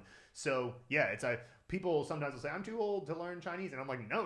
You got it all wrong. You're actually, the older you are, the easier it is to do the thing that gets you to the point where you realize, oh, Chinese is really easy. Chinese is an easy language with one condition, that you know the characters. And that's a big condition until Mandarin Blueprint. I haven't started the HMM yet, but I plan to take all my actors, scenes, and rooms from Lord of the Rings and Hobbit movies. Nice. I think it will help me memorize and visualize each character and meaning. Now, I can say for sure that doing this, if you love Lord of the Rings, I love Lord of the Rings too, that will be very memorable. Just keep an open mind when you are going through the lessons that explain how to do it. That maybe you just want to apply this to a certain element of the method and not the whole thing, because you might box yourself in a little bit. Now, admittedly, a whole universe of characters is one of the best things you might be able to do there. But I'm just saying that, like, there may be elements of it that don't quite fit. And if that's the case, then you'll be able to see where you could do a subset. That's all I'll say. Eric's back. All right. Good evening, Lao Shi. Gotcha. I created a tab binder for my notes, reference sheets, etc. I wish that Mandarin Blueprint had more PDF downloads like Pronunciation Mastery had. Sometimes documents are helpful to me for reference and review. Okay, well, I'll take that on board as a recommendation. Nice. All right, so now we're going to move on to phase 3. So let me just, phase 3. This is levels 13 through 20 of the blueprint, and it gets you to about, I know we're in the hundreds of characters by the end. And so let's get into it. Let's get into what you're going to do in phase 3 to get good. All right. So, reminder, these are all the courses. This is where the things you're going to do to get good. We've covered Pronunciation Mastery, Mandarin Speaking and Listening Kickstarter, phases 1 and 2. So now we're going to get into phase 3. As a reminder, phases 1 through 5, these intermediate, upper intermediate, and advanced, and Habit Building Bootcamp and Mandarin Immersion Masterclass, they're all one product called the Blueprint, right? Pronunciation Mastery is sold separately. Mandarin Speaking and Listening Kickstarter is sold separately, and so is Pronunciation Practice Toolkit. And then soon we're going to have a course called the Phrase Vault coming out. But the trunk of the tree and the main branches of the tree are all the Blueprint. And so let's talk about, if you're in the Blueprint and you're approaching phase 3, what's you should be thinking about. Okay, so first of all, this is a major milestone when you get to phase 3.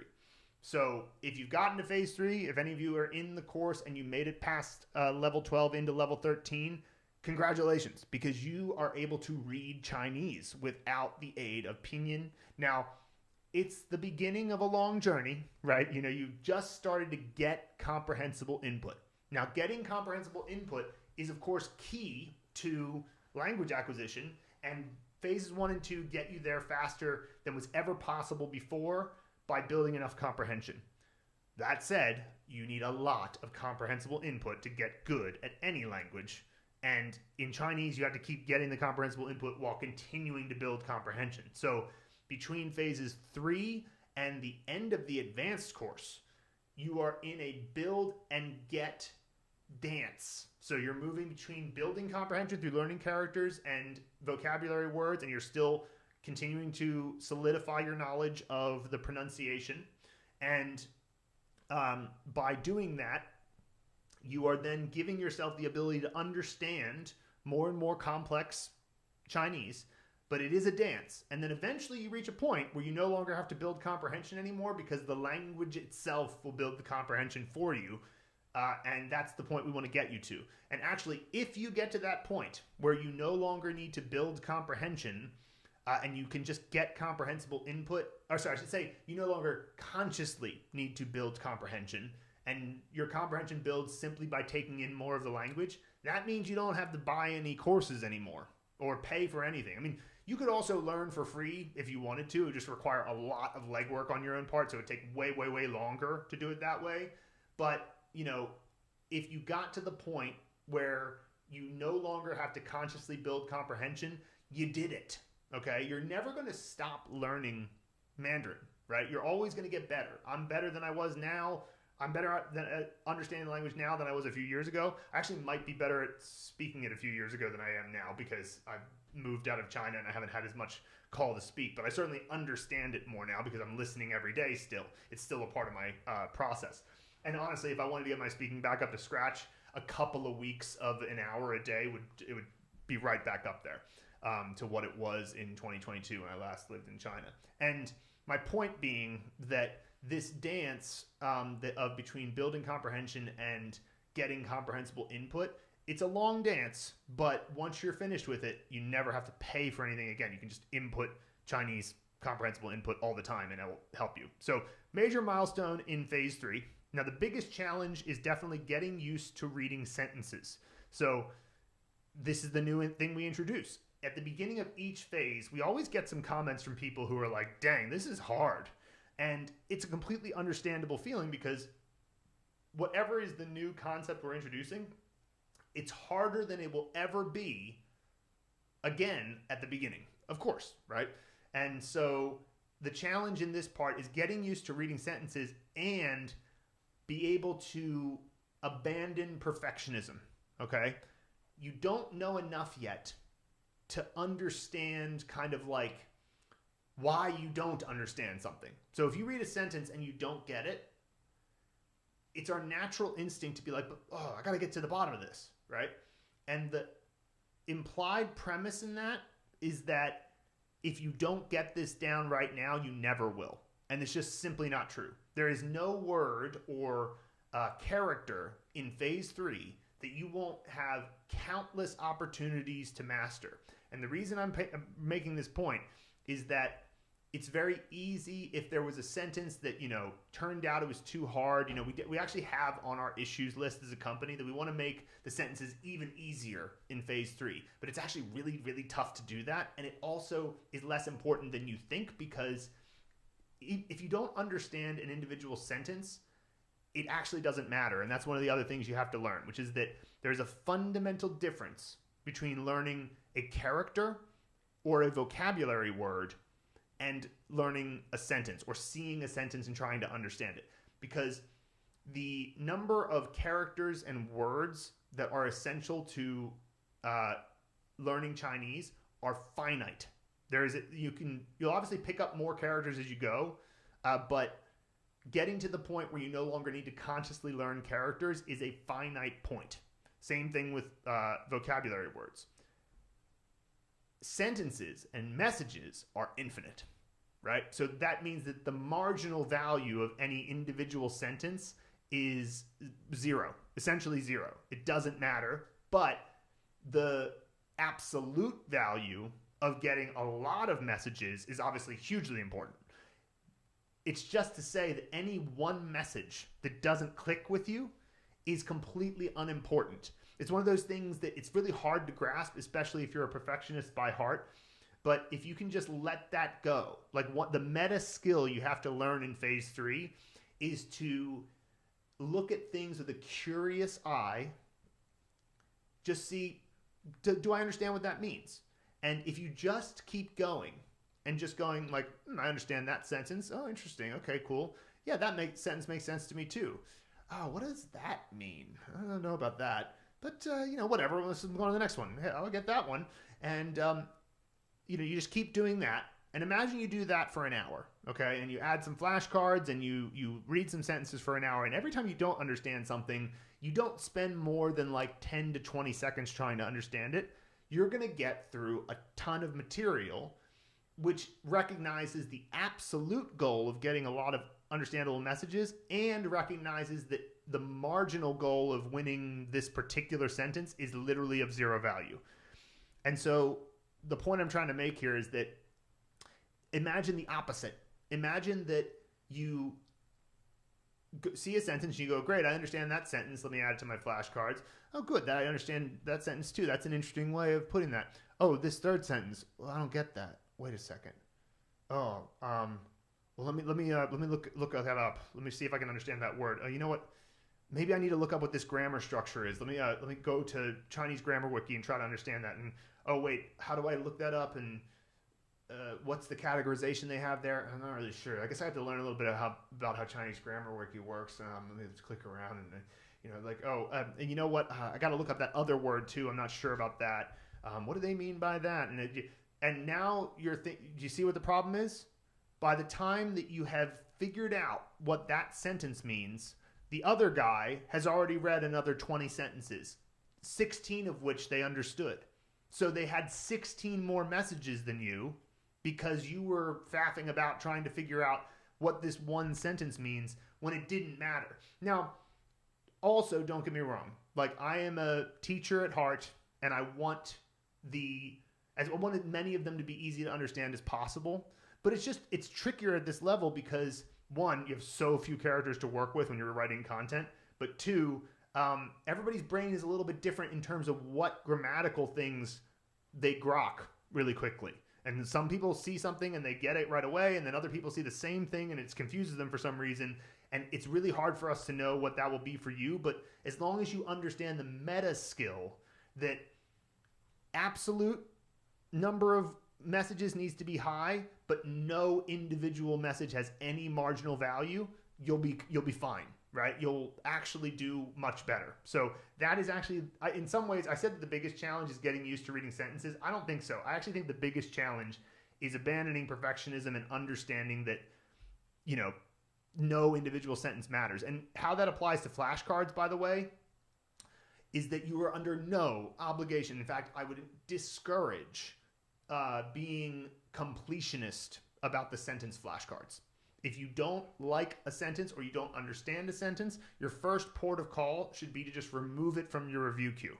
Because again, it doesn't matter. Like, it's no big deal. In fact, you could probably just make an alternative sentence if you want. You can ask our customer service team. And by the way, also, we have a member service team and we've got Chinese experts who would be happy to answer your question if you don't understand a sentence. But my only recommendation there would be just leave the question in the comments and then move on. Don't linger. Don't stew on any one sentence. All right. So let's take a look at how phase 3 actually works, because it's kind of important to know what you're getting into. So it has now 8 levels, and there's a lot more characters per level. And let's take a look at level 13 because it's a good way to understand the basic structure. So you've got the opening introductory videos here, and then from here you have a character, vocab unlocked from that character, and then the bonus YouTube short. There's actually not too much different at this first half of the level than phase 2. It goes pretty much the same way. You're doing the Henze movie method. It's also the point in the course where not every lesson has a video. I didn't mention that before, but in phase 1 and 2, every single lesson has a video. And the reason is that we want to make absolutely sure that if there was ever any confusion at any point, that we're holding your hand a lot, because you got to get into the habit. I forgot to switch my screen here. My bad. Let me go back and show that again. I thought I had this on screen and it wasn't. So what I mentioned here was you have the beginning of phase 3 here with a couple of videos introducing you to the phase, and then you have a section that is pretty much the same as phase 2. And you also have the first time where there's a lesson that doesn't have a video. So if you look here, normally there's a play button and you can click the video and learn from a video. And here you'll notice that we say, you know, you don't have to actually have a video explaining to you something as simple as choose a person or a fictional character to represent the sort of J sound. Here's your bunch of suggestions down here. The Joker, George Costanza, Curious George, right? And so you don't really need us to do this for you anymore. We don't need to hold your hand in this way. Go, be free, run fast, you know? And so that is a change too, because you get a bit more independent. So that's another element of phase 3. And so you keep going. It's similar. And then after the character for bao, which is like a bag or to wrap something up, you then get to the center part of level 13. And this is the big moment. This is the moment where you start to learn individual sentences and you start to grow your language module. It's an amazing moment. So this sentence in particular, time to get real about sentences, is where we start to cover how to handle grammar and how we handle grammar, and then you start to read sentences. So first of all, we tell you, here are a few what we call top-down words. We talked about top-down learning versus bottom-up learning. Well, there's a few words in here that we haven't taught you yet, but they're so common that you'll definitely be able to understand them top-down. And if you did the Mandarin Speaking and Listening Kickstarter and Pronunciation Mastery, we also went over all of these, so they're not even top-down in some sense.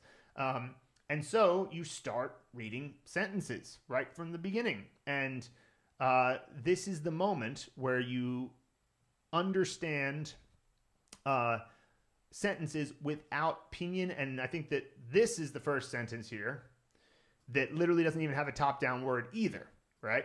So hence we celebrate that. And so when you get down to the bottom here of this page of 30 sentences. Like, I mean, look at these comments. This is amazing. Wow. You know, couple of questions too.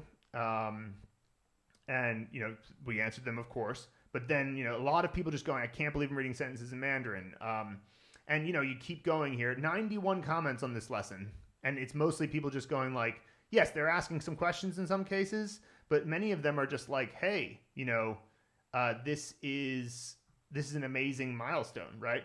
So this is all just to say that if you can get to this point of the entire course in phase 3, that's what I meant by the major milestone previously. And if you go out further, so let's look again at the levels in phase 3 here.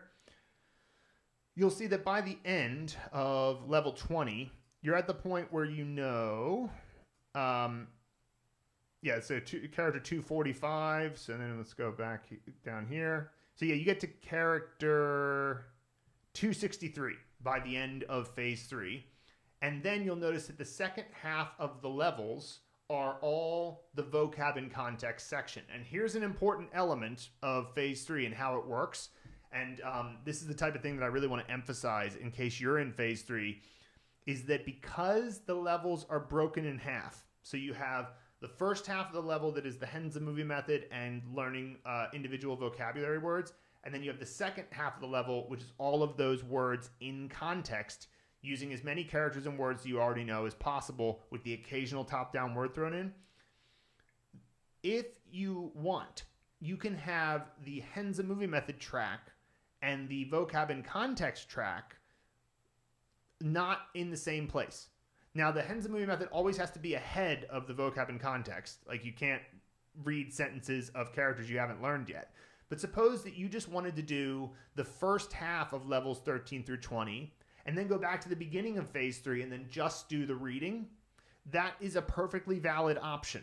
You know, that would basically be an option where you say, I'm going to front load the build comprehension part and then do the get comprehensible input on the back half. So if you're in phase 3, you have that as an option. Utilize it if you are finding the sentences to be too overwhelming, and that's fine.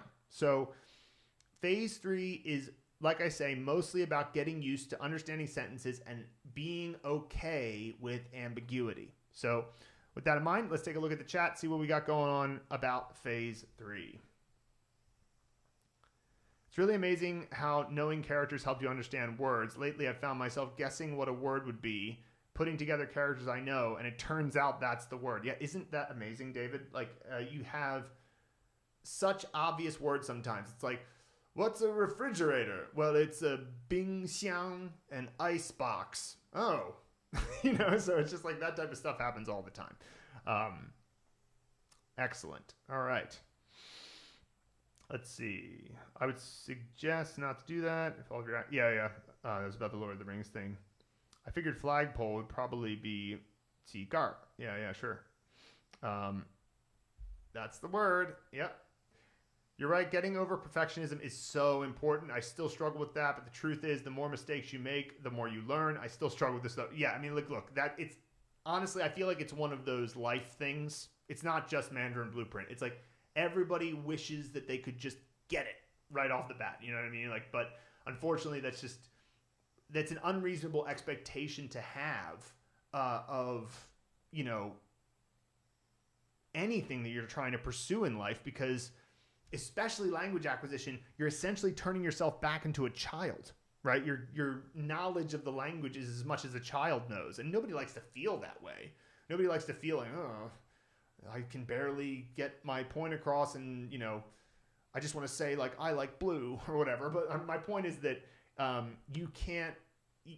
getting over that has to have a like radical humility kind of, and that's a good thing about language acquisition, is that you are starting to be like a kid again, and so just be chill. Kids don't care. Like when kids are saying wrong things all the time, like they're just babbling and saying all the wrong stuff, they don't care. So be like a kid, all right.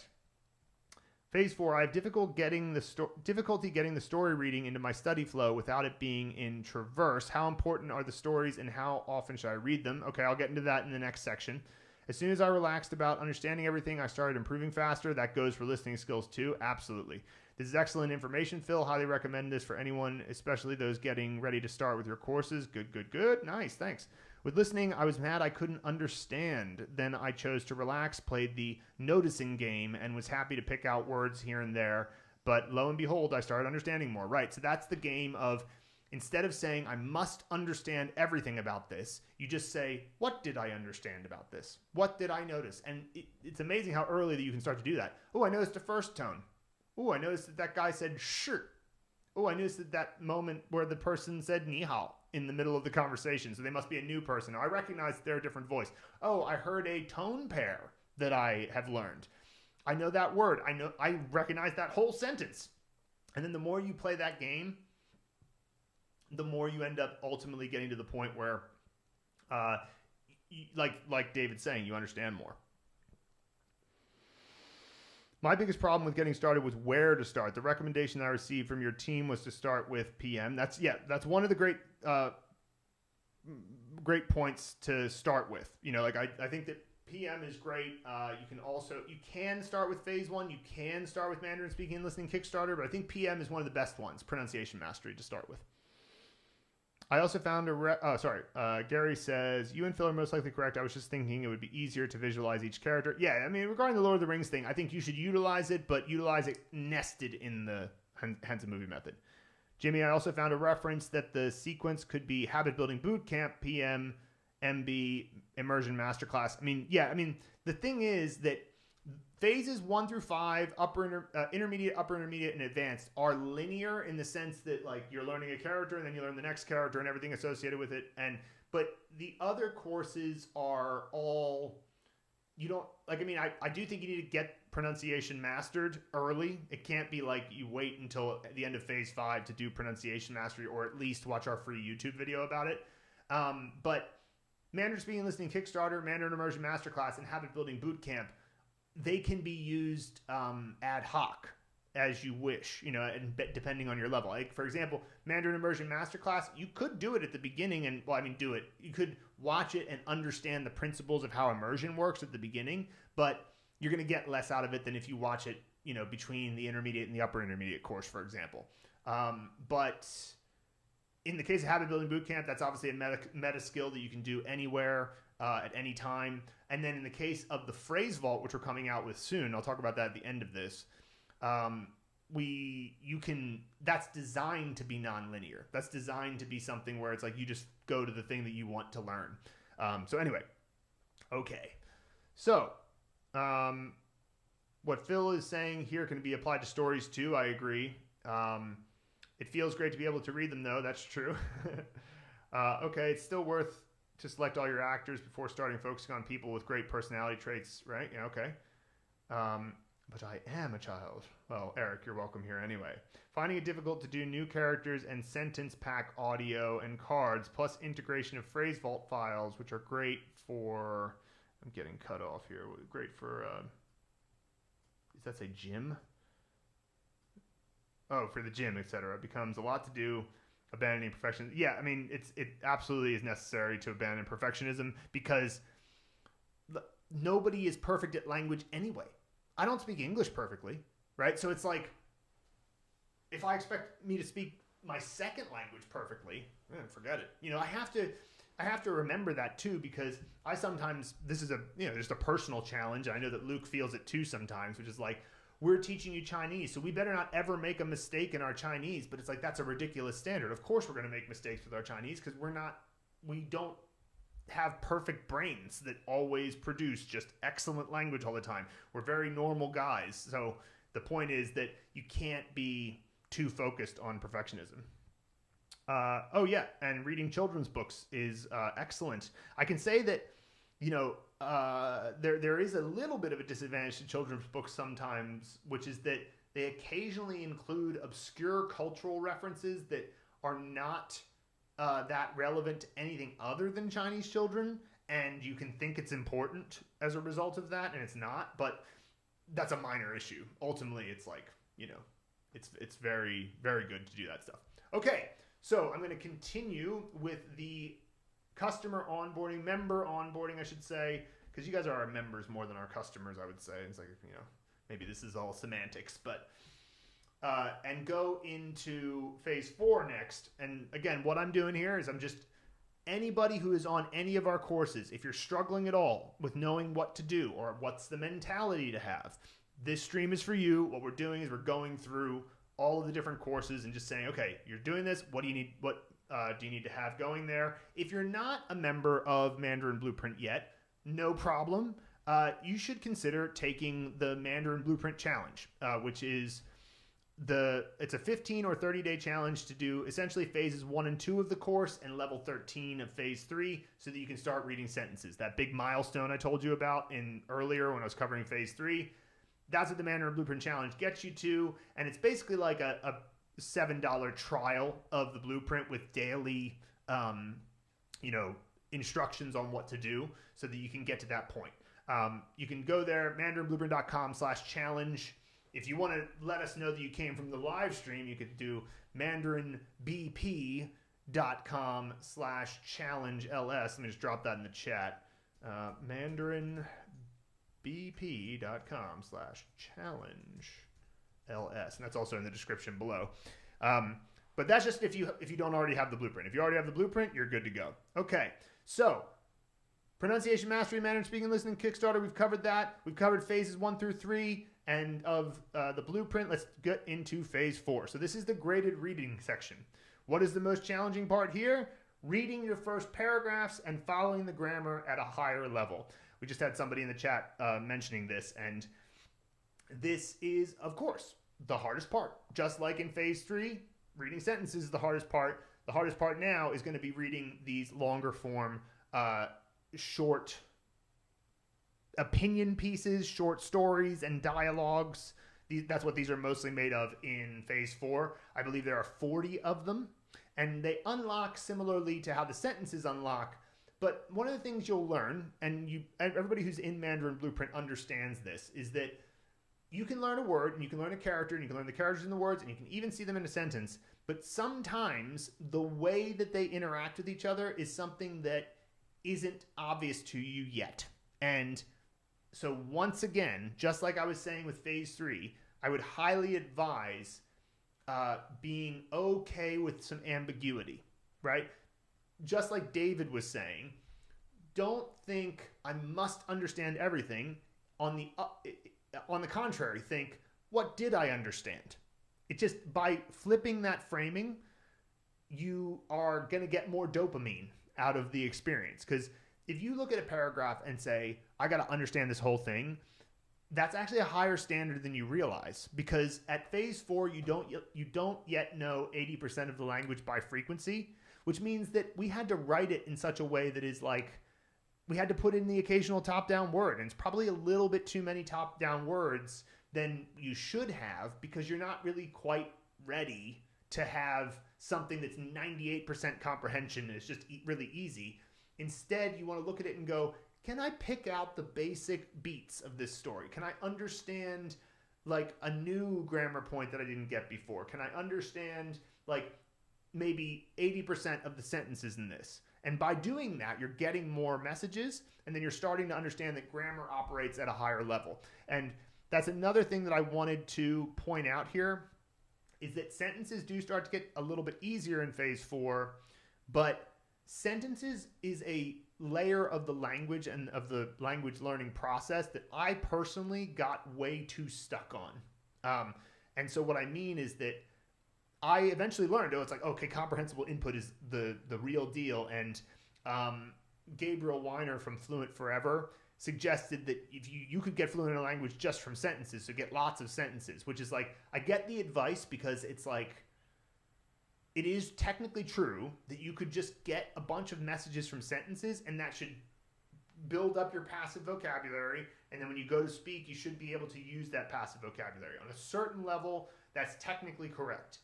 The problem I have with that, though, and I'm sure Gabriel would agree with me, by the way, it's just I think that he was just making a general point. But like, the problem I have with that, the thinking too much at the sentence level, and why I made a mistake by thinking too much at the sentence level, is that there's grammar that exists at a higher level than just on an individual message. So for example, if you read the sentence, I will never leave you, right? That might sound like a wonderful thing of a spouse speaking to another spouse, like, I'll never leave you, honey, right? But what if it were in the context of a person who is like a human trafficker, and they're keeping somebody as a slave, right? And they say, I will never leave you. Well, suddenly that exact same series of mouth noises has a much more sinister overtone, right? And that's what I mean. There's grammar that exists at the level of the sentence, at the level of the paragraph, at the level of the chapter, and at the level of the story. And that means that if you understand the story that's happening, you can understand the messages much better. Which is why, by the way, sidebar, you should definitely pick up your favorite childhood book in Chinese, because you already know the story. It's Harry Potter for a lot of people. And it was for me too. I read all the Harry Potter books in Chinese, and it was a great experience. Like, it really opened up my eyes to how much the story matters. And that's what you're starting to get into in phase 4, is simple stories. Now, they're very simple stories. We're not talking about Harry Potter yet. You're not ready for that yet at this point. We're just talking about like, hey, Xiao Wang went to the park, and he's got a lot of homework to do, and so he doesn't know, should he hang out in the park, or should he, do his homework? It's like that kind of thing. It's not super deep, but it gets you beyond just a simple message. And the other thing, too, about sentences, only doing sentences, is that you have just a random set of things. It's like, I like fishing on Saturdays. The company meeting was way too long. I wish that there were more sandwiches. It's like they just don't relate to each other. I do wish there were more sandwiches. But as you get into phase 4, what you'll notice is that words and characters are starting to get faster to acquire, right? And again, there's still the occasional word, the occasional character that'll trip you up, and it's easy to kind of get, a lot of times in those moments, it might be a time for a coffee break, right? If you get to a character and you're like, I just can't get my scene to, that can happen. But my recommendation in that moment is just have a coffee break, let it go, and move on. So And the thing is, like I mentioned before, you got to be willing to skip things that you don't understand. They'll be there later. They will still be there later. And actually, Jimmy, to your point, you asked if there was more downloadable stuff. The videos that have the text tracking in the phase 4 and phase 5, they're downloadable. So you can actually download those videos onto your phone, and you can practice shadowing by looking at the text on the screen that's being tracked, listening, and walking around. And that's why we made them downloadable, so you can walk around and shadow, which is listening, reading, and speaking all at the same time. And you're like speaking along with the Chinese in your ear. And so, that's a great thing you can do to download from there. But they're all there, and they all will be there for as long as you have the course, which is for life if you buy it. So it's like there's no rush to get anything done at any particular moment. I think that when you go through the course, when you get to the story lessons, which I'll show you in a second, just download them and keep them on your phone. Maybe give it a cursory scan and see if it's a topic that interests you. And if the spirit moves you in that moment to really dig into it, great. But if you want to wait until later, the thing is, waiting till later to read anything in the Mandarin Blueprint method means that you'll understand more. So you now is not as good as Chinese as you 3 months from now. So if you now, looking at the paragraph, finds it to be a bit too hard, it probably won't be to 3 months from now you. So download it, keep it there, and maybe allocate a time in your week, like maybe Sundays. Take an hour on Sundays and just casually flip through the stories, and that'll be one of the things that you do.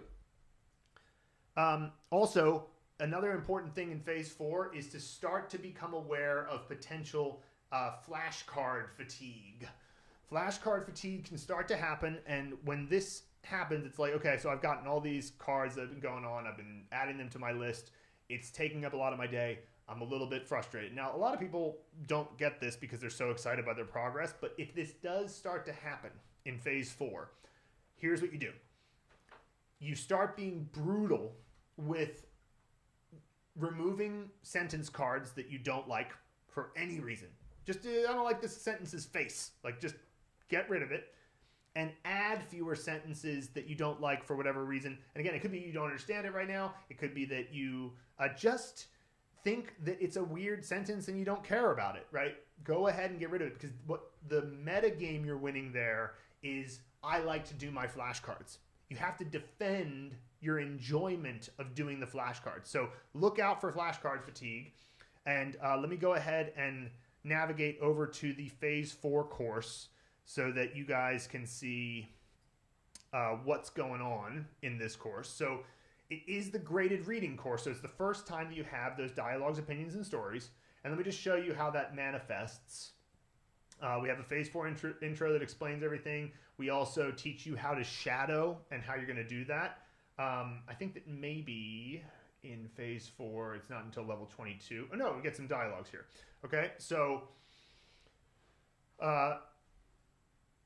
I did this FAQ about when can I consider myself done and move on to the next lesson here. And here's an example of one of these dialogue lessons. So you have the actual video itself, which has text tracking. It goes 80% speed first. If it's a dialogue, it's 80% speed with the male and female doing A and B. And then you get native speed here. And you're not going to be ready for native speed yet, simply put. It's just, maybe you can try it as a listening activity, but we want to just have both of them there. And by the way, I found that less than 80% speed is too different. Like, you can speak at 80% speed in Chinese, and Chinese people won't find it annoying. In fact, they'll find you very easy to understand, and that's going to be good, because when you're learning Chinese, you want to speak a bit slower. But you go down to 70% of native speed, and you start to have that thing in conversation where it's like, all right, guy, like, come on, like, let's get it going, right? So 80% is what we chose there. Very clear explanations of how to do this and what you should be following. Here are all the files to download. And like I said, if you're not ready yet, you can always download them here and do it later. And then you can navigate to all of the Phase 4 dialogues, opinions, and stories. And then also the text is here as well with the top-down words, and they're mostly there so that if you want to look up a particular word, you can easily copy and paste, because obviously in the video, it's just like, hard-coded, right? So if you wanted to copy and paste and look up something a bit more about a word, which earlier I was telling you, doing your own research about words is usually an unnecessary activity because it's distracting you from your main goal of getting as many understandable messages per minute as possible. But that doesn't mean never, right? It's like, of course, follow your curiosity sometimes and just see what's up. I just think it's very easy to get too caught up in all that. So that's kind of how these work. And the rest of the course functions like phases 1, 2, and 3 in the sense that you go through the first half of the level learning characters and unlocking vocab using the living links technique, and then you do the vocab and context for everything that's there. You'll also notice that some of the vocab and context has sentences with a little asterisk, like this. 这儿有一家银行, right? So this is a sentence from one of the upcoming graded pieces, okay? So if you wanted to prioritize certain sentences, maybe you prioritize these because it will help you understand the longer form piece later. I think one of you was asking about not being able to understand the stories as much or not knowing how it fits in. One of the ways you can, because you mentioned that it was because they aren't untraversed. Well, they are untraversed. They're just untraversed at the sentence level, right? So, because the thing is, a whole paragraph as a flashcard is kind of, it's the wrong format, right? You don't want to have a full, it's not that it would be the worst thing in the world. It's just that imagine you're getting a nice flow with your flashcards and you're like, okay, I got that one right. Nice. And I'm going to read this next one. Okay, great. I got that one right. Oh, now I have a sudden paragraph of text to read, right? This flashcard is going to take me 8 minutes to do, and I've got hundreds in my queue, right? So like having a big long paragraph in your flashcards, I don't know. I don't see it working personally, but that's why they're downloadable. That's why you can do them at any time. So phase 4 gets you to level 30. It gets you to character number 400 something, 474. Okay, so you're getting close at this point to a major milestone, which is 80% of the language by frequency, but that's where you're going to get at the end of phase 5. So let me take a drop into the chat and see what people are saying. I'm on level 22, and it seems to be taking me forever to finish a lesson, 10 to 12 characters and 50 words per week, plus going over hundreds of flashcards daily. How can I go faster? Okay, so great. This is relevant to phase 4. So what I would recommend is that if you want to go faster, do fewer sentences, right? And maybe just hold off on doing the graded readers for now, because you can get into a real flow of memorizing characters and words, right? So you can memorize characters and words faster and faster. You probably got the Henza movie method down pretty well now, James. So you can do that for a little bit. Like if you feel overwhelmed at some point, it's actually a great general point to make about any moment in the course, but it does tend to happen in phase 4. It can sometimes happen in the intermediate course a little bit, which is that you're like, oh my God, I've got so many, I've got so many things I got to do here and it's overwhelming me. Well, then just simplify, right? Go just to characters and words for a little bit. Do that for 2 weeks, right? And get ahead with your characters and words, and then go back to the sentences and paragraphs from the previous section, and that will make a big difference. Okay. So then let's see here. For me, the phrase vault is good for times when I can't review flashcards, like when I'm driving, so I don't add their flashcards anymore. I tried that at first. I have enough flashcards. Yeah, sure. Yeah, it's definitely possible to overdo flashcards. And by the way, the phrase vault, some of you have the phrase vault because I sent out an email to the members about this live stream, and the phrase vault was offered to the members only. As for a public release, we haven't done that yet because we're still, we want it to be as complete as possible before we release it to the public, because the nature of the course is that it's not linear. So you want to be able to use all of it right from the start. So we're going to we're putting a lot of effort into that, and we're going to get that out as soon as we can. But what's good about it, though, is that the fact that it's taking us so long and we have to be meticulous about it, and there's a lot of production that has to go into it, is evidence of its value. So I'll talk about the phrase vault a little bit more later. But yeah. Oh, hang on. My cat wants to get out. Hold on. Rick.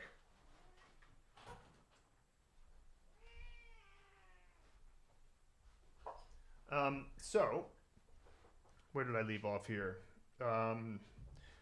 David says to James, not sure of the sentences that seem to be piling up, but at some point I started marking all sentences too easy as I reviewed, so I saw them less often. That is definitely a way to go about it for sure. I also have MSLK, but quickly found that I prefer to just stay focused on the main MB course material for now, as it makes the reviews more focused on characters, my main aim right now. Yeah, exactly. Like, while it is true that the Mandarin Blueprint method covers a lot of different material, speaking and listening, the learning characters, getting comprehensible messages through characters, exactly how you choose to focus it is up to you. You know, you can decide. Now, you do have to go through the Mandarin Blueprint method and the blueprint linearly, but it doesn't mean that you have to do it linearly with both the sentences and the characters at the same time. Like, you know, there's kind of a completionist type who wants to do it that way, and that's fine. But I think that if you do it that way, you can often end up in a situation where you're like, well, you know, there's just so many things to do, and I only got 2 characters ahead today because I did everything around the character. But then on the other hand, if you don't feel like I have to get to 3,000 characters as soon as possible, then, you know, you didn't just learn 2 characters. You learned 2 characters and a bunch of words and all those words and sentences and those sentences and paragraphs. So you actually did a bunch of things that moved the needle on your Chinese acquisition. So it's really just, all of it is good. All of the things you do are good, whether it's Mandarin Speaking and Listening Kickstarter, learning a character, learning a word, seeing lots of sentences, reading lots of paragraphs, immersing.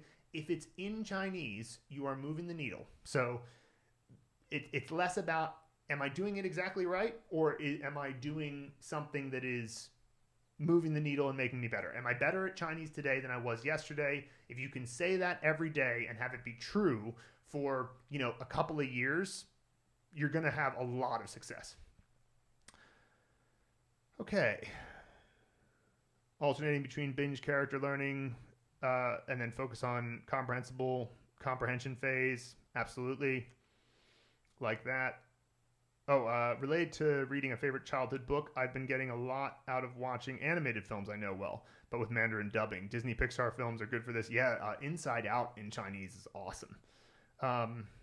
Let's see here. Thanks for the tip. Yes, I didn't bring up sentences, which adds another 25% of the time. Great. Thanks, Phil. I think characters are the priority for sure, but the sentences really help solidify the characters to where you don't need the HMM to remember them. That's true, too. Yep. I was thinking of just knocking out the characters in 3 to 5 levels, master them, and then go back to the words and sentences. Sure, that's definitely a good way to do it. I've used the story files on random play as background listening as I work. That is a great habit, Melissa. Great.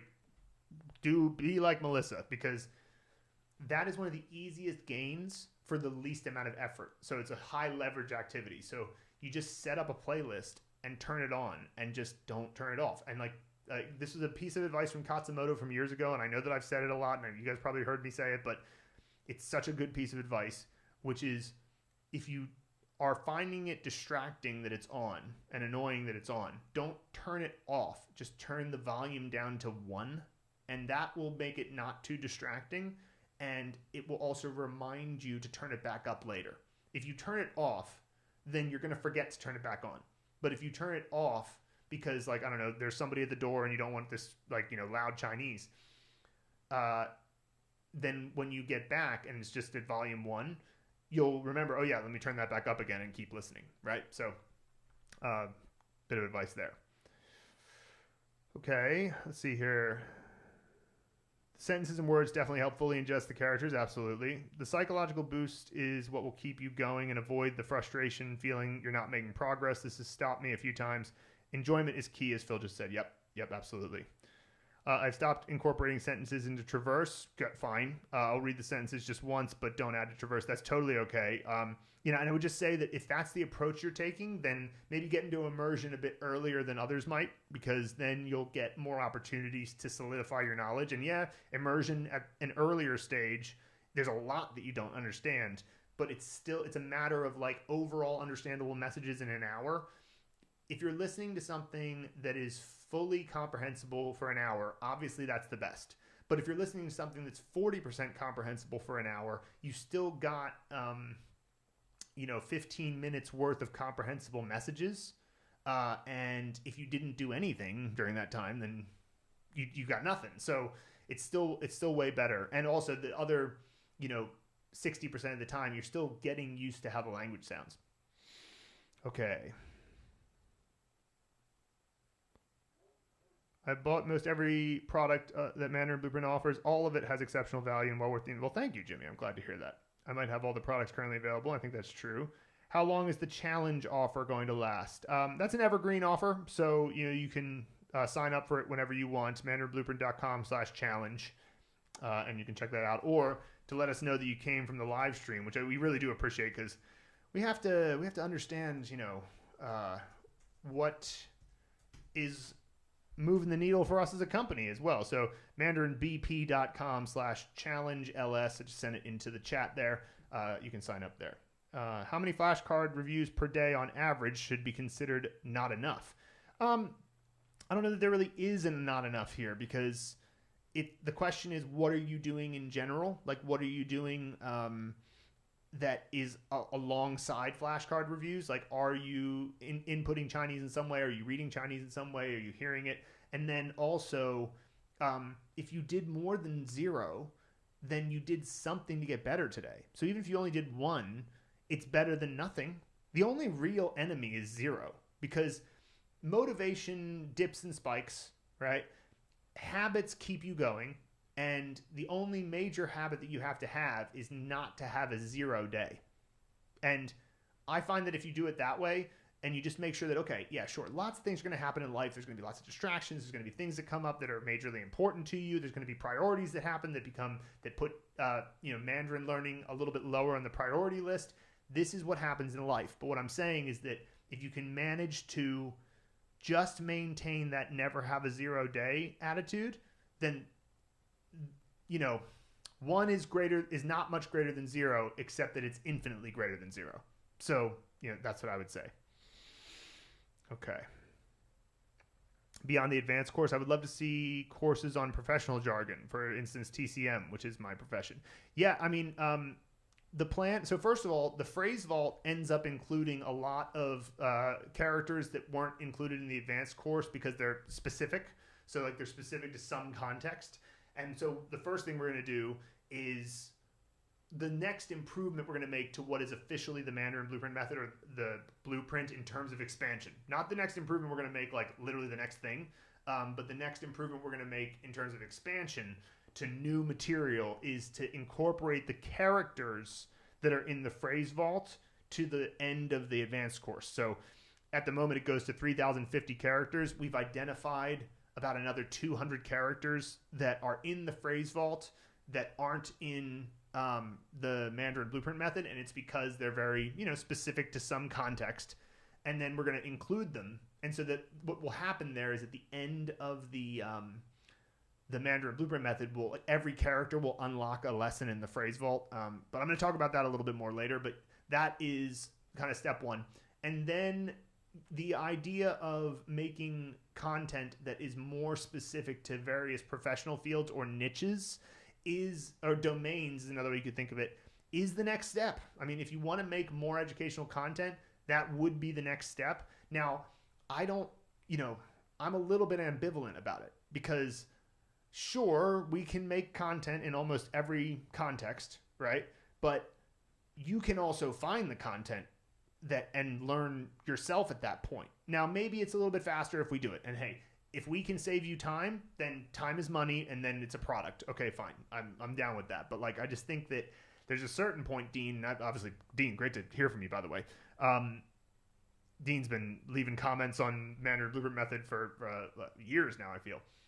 But I think you're more than capable of like doing this stuff. You know what I mean? I think you're more than capable of going, okay, I'm going to find that TCM, those TCM tutorial videos on Yoku. They're all, that are going to show me all the vocabulary that I could learn about TCM, and just give yourself like, just jump into the ocean of TCM. You could totally do it, and so anyway, that's what I'd say about that. Okay.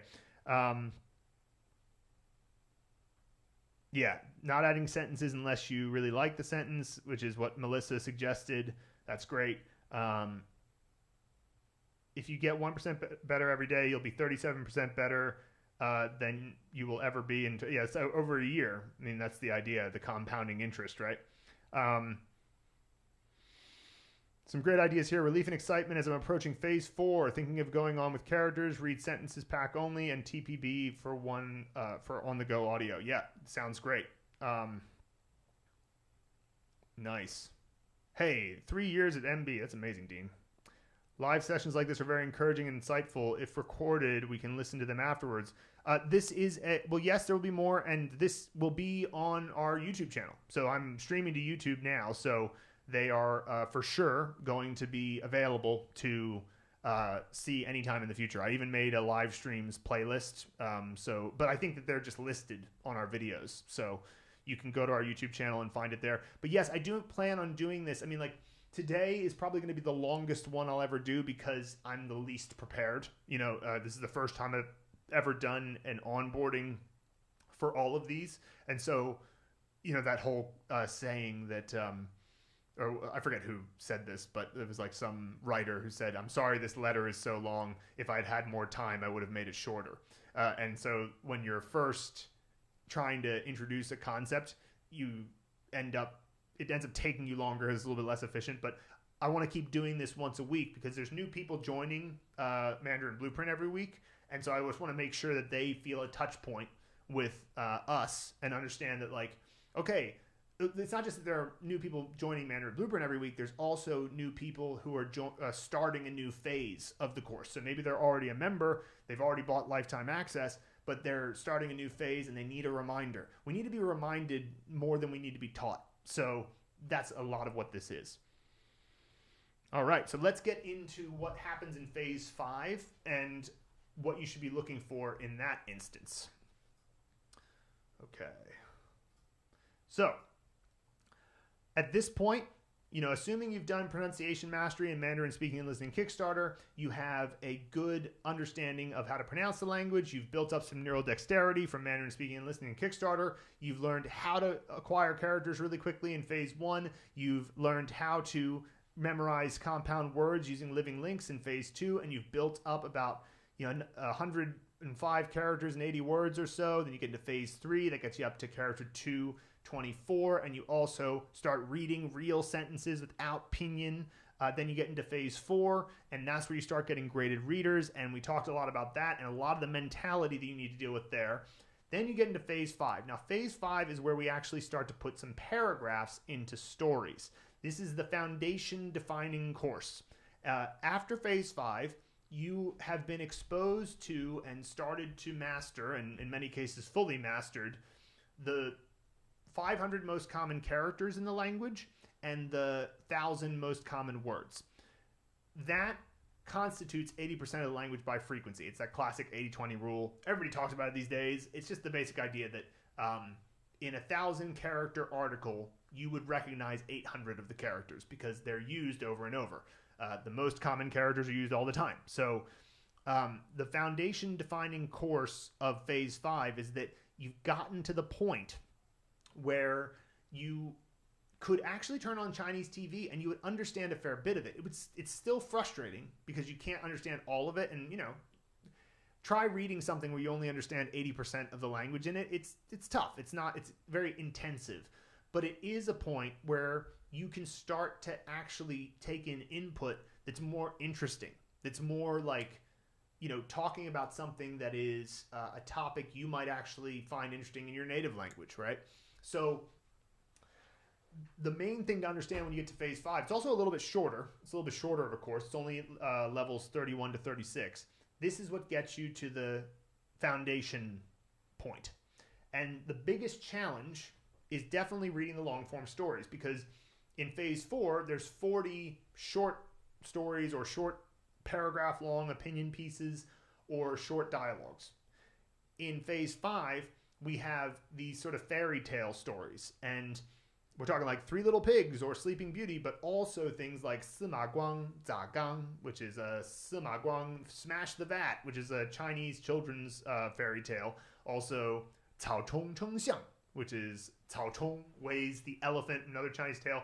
There's a bunch of, I believe there's 8 overall, but it's not just that it's the 8 stories, it's that every paragraph is equal to one of the paragraphs in phase 4. So overall, you actually have more content because each of the 8 stories is broken down into their paragraphs. Many of them have 2 or 3 paragraphs. Some of them have 5 paragraphs.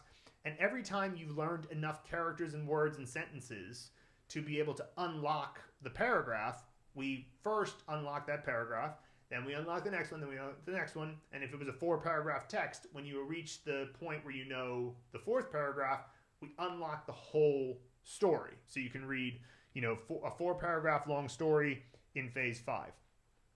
So that said, though, you're still going to need to take your time because they're only about 90% comprehension. And we included some Western fairy tales because it's not like anybody here doesn't know the story of the Three Little Pigs, right? It's like, so knowing the story helps in understanding the message, because you can go, okay, well, I don't totally get how they've framed that sentence there. I wouldn't have known that you could do that, but I do know that this is the moment when the big bad wolf is huffing and puffing, and so it's like you can learn a lot because you know the story.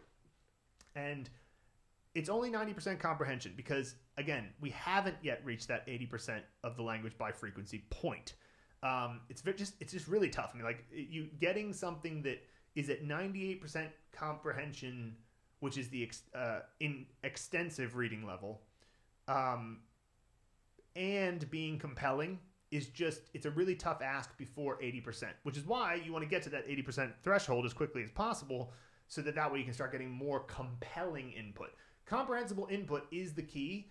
Compelling input is what keeps you excited, right? So what I would recommend here is that in phase 5, take your time with the stories, see what you can understand. You're going to keep up with all the techniques from phases 1 through 4, but remember, you're going to see the stories again, because that 98% comprehension I mentioned before is important. The Extensive Reading Foundation did a bunch of research on different languages and language acquisition, and the moment that it becomes possible to acquire new language from the language itself. So up until this point, there's a lot of things you don't know. So in phase 1, you don't know the character components. You don't know the pinyin and how to remember what the character is connected to the pinyin. You don't know what the characters mean. So what do we do to solve that? Well, we connect the language to things you already know in your life using powerful mnemonic techniques developed by the ancient Greeks. But eventually, that is not your only source of learning more language. Eventually, the language itself teaches you how to learn more language. And so 98% comprehension is what the Extensive Reading Foundation found allows you to acquire the remaining 2%. So if you understand 90%, it's too little to help you understand what the remaining 10% is. So that's what I mean. Now, of course, we define every word that we haven't taught you, so it's not impossible to figure it out, but it is intensive still. It's still, you have to think about it. And so the point here is that because you're going to see these stories again in the intermediate course, you don't have to worry about it as much. You can just go, okay, I understood this a little bit. I didn't totally understand it. I'm playing the noticing game, as David brought up earlier. And so what I'll do here is I'll just be okay with understanding most of it, not all of it, because it's going to come up again in the intermediate course when I know 98% of the characters. So no big deal if I don't totally get it. Okay, so let's take a look at the Phase 5 on the course platform. Here we go. Okay, there we go. And Phase 5 is where you get into the stories, and let me just show you how this actually plays out. So if we go to level 32, and then let's go to level 35 where I know some stuff unlocks. So we're in level 32, and you're learning characters, you're learning vocabulary, you're continuing to do the Henza movie method, you're continuing to do living links for the last section. I'll explain in a sec. And then you're going, and then eventually you'll hit a point. I think we actually just put them all at the end now. Where, so all of these at the end. So you have the vocab and context, and then you get to, okay, Sleeping Beauty, paragraph number 2, is ready to go after you've learned the characters and words from level 32. And Nighttime Beauty, Daytime Witch, which is a Chinese fairy tale, is paragraph 1 is now available. Okay, so you see that you've unlocked a couple of paragraphs. Let's go look at one of the lessons here. In this case, it's quite a short paragraph. And you can see, and this is what I mean when I say that, like, it's not impossible, but it is not quite enough. So there are 5 top-down words. So that means that these 5 words you haven't yet learned before seeing this paragraph, right? But that doesn't mean that you couldn't potentially understand it because they are defined. We give you a definition for each one. But ideally, with this many characters, that looks like maybe it's about 100 characters or so. You'd really rather it just be 2 words. If there were 2 words only in this that you didn't know, then it would be no problem. You'd be able to pick it up. Like if I said, I'm so angry. Today I knocked over my flooble and it spilled coffee all over my mixer and it ruined my mixer. And I took the flooble and I put it over to in the sink. You'd be like, okay, well, whatever this guy's saying about flooble, that's obviously a coffee mug, right? Because the rest of the language surrounding it makes it clear. So you would unlock this. You have the files. You can download the files. You can listen to 30岁了 you can listen to the 80% speed female audio, native speed female audio, 80% speed male audio, native speed male audio. So you have all of those options in the zip file here.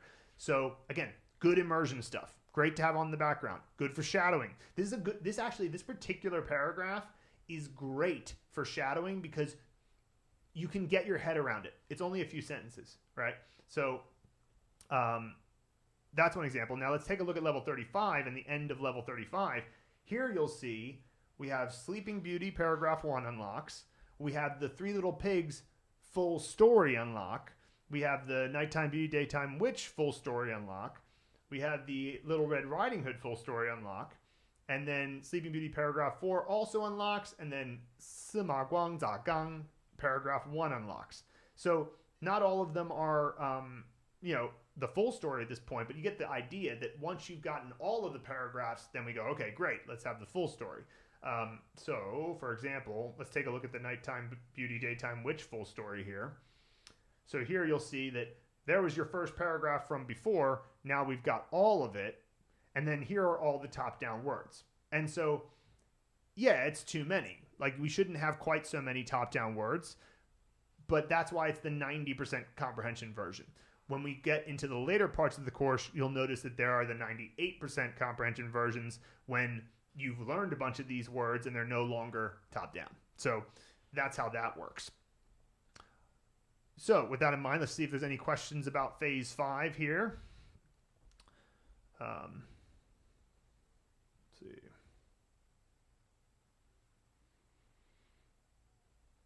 Okay.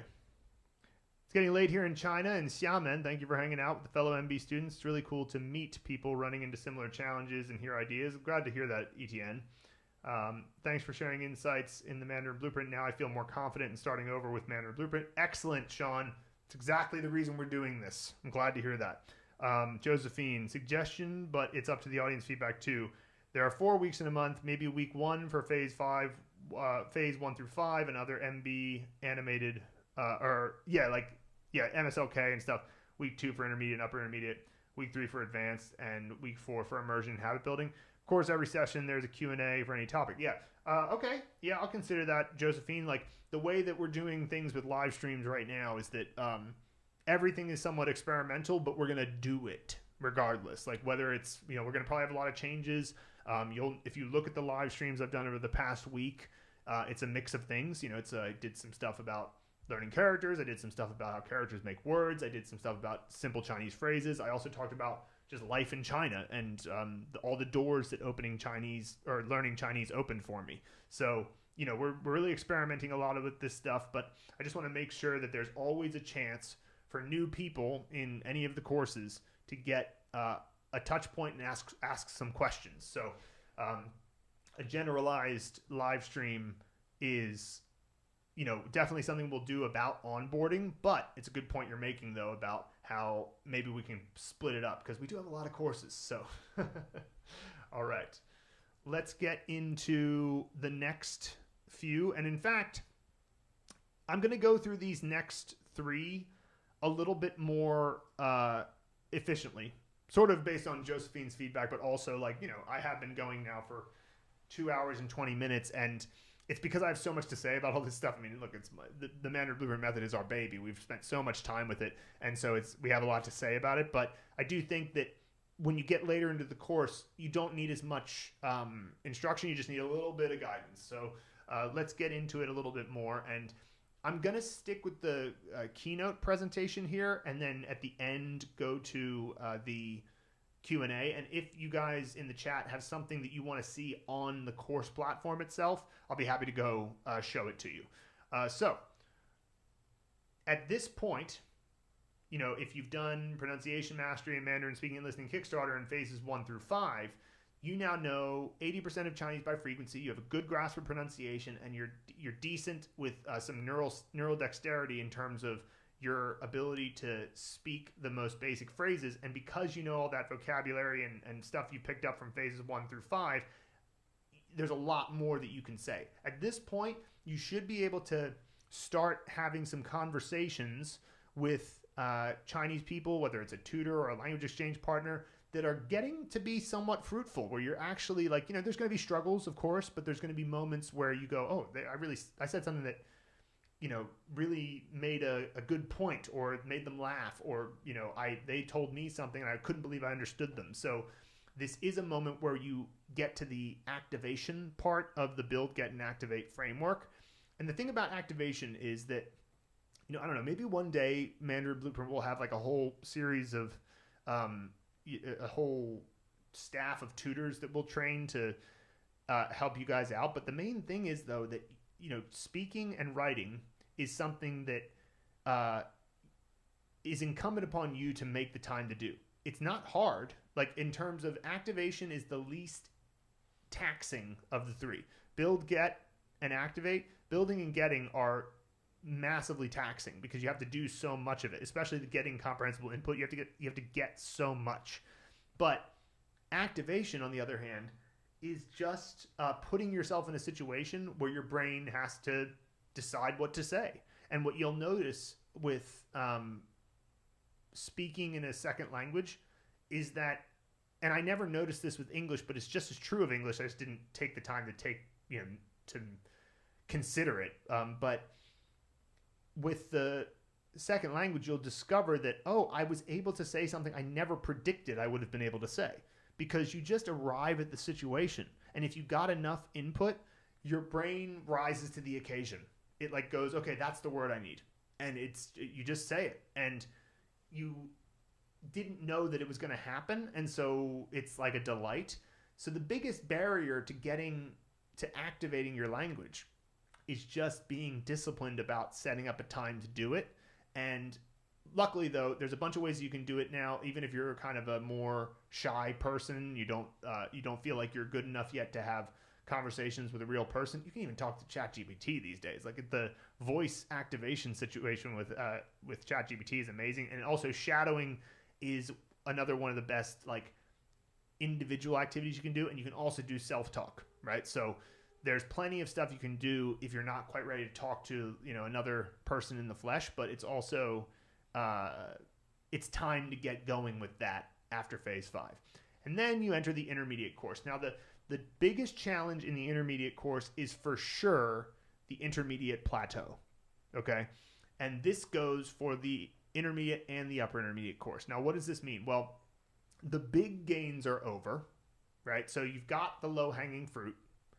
And now you're going through a long period where you're not really conversationally fluent yet, but the marginal gains that you're getting from your day-to-day activities are comparatively lower because you've already gotten the low-hanging fruit.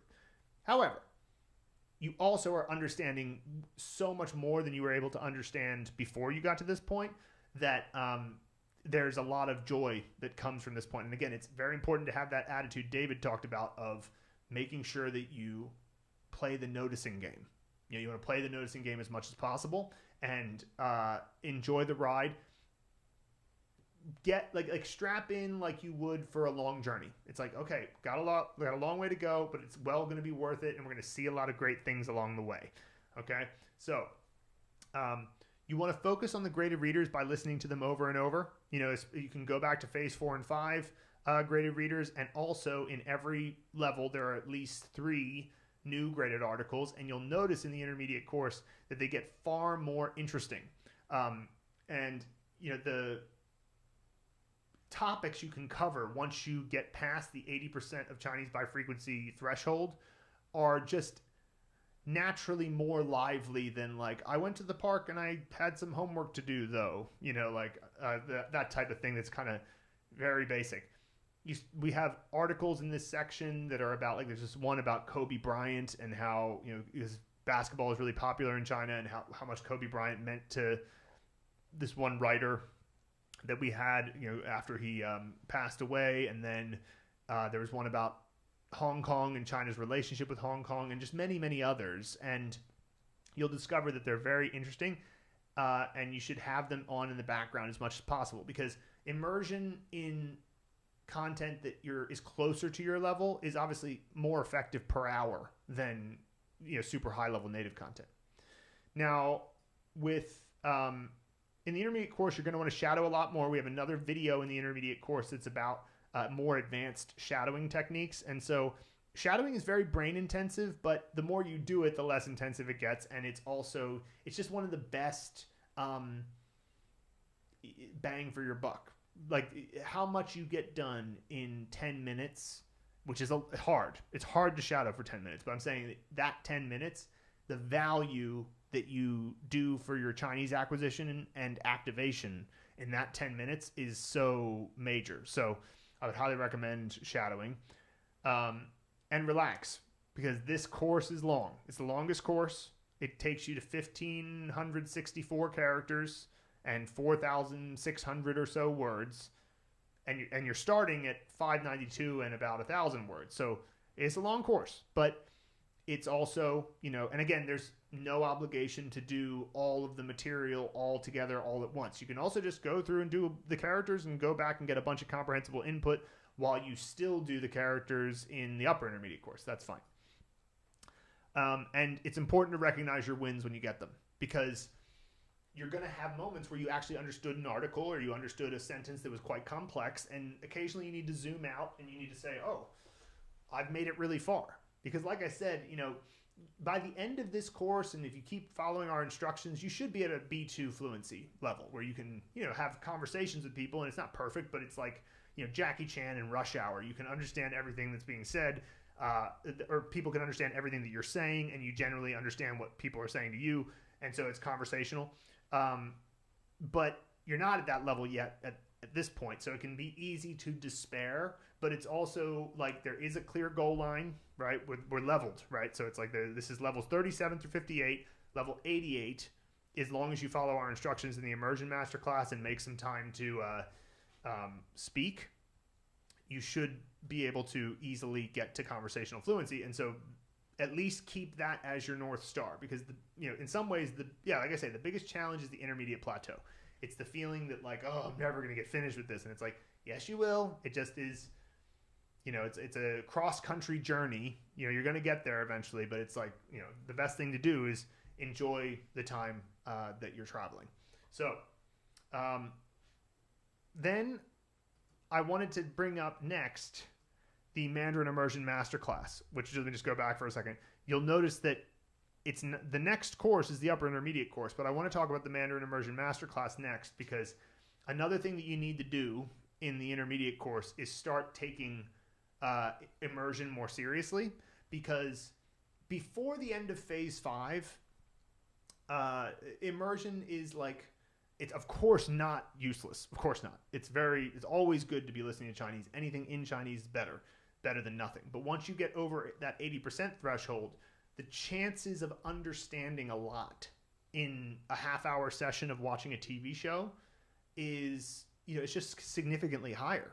And so it's the moment when it's time to start taking it seriously. So this is a meta skill course, in the sense that we're mostly trying to get you to understand what are the best ways to navigate immersion, what are the best ways to make flashcards, how could you get the most out of a piece of content, how can you choose the right content, how can you figure out whether it's at your level, and of course how to navigate the many different types of media in China. So it's like you got comic books, you've got podcasts, TV shows, video websites, you've got games, video games,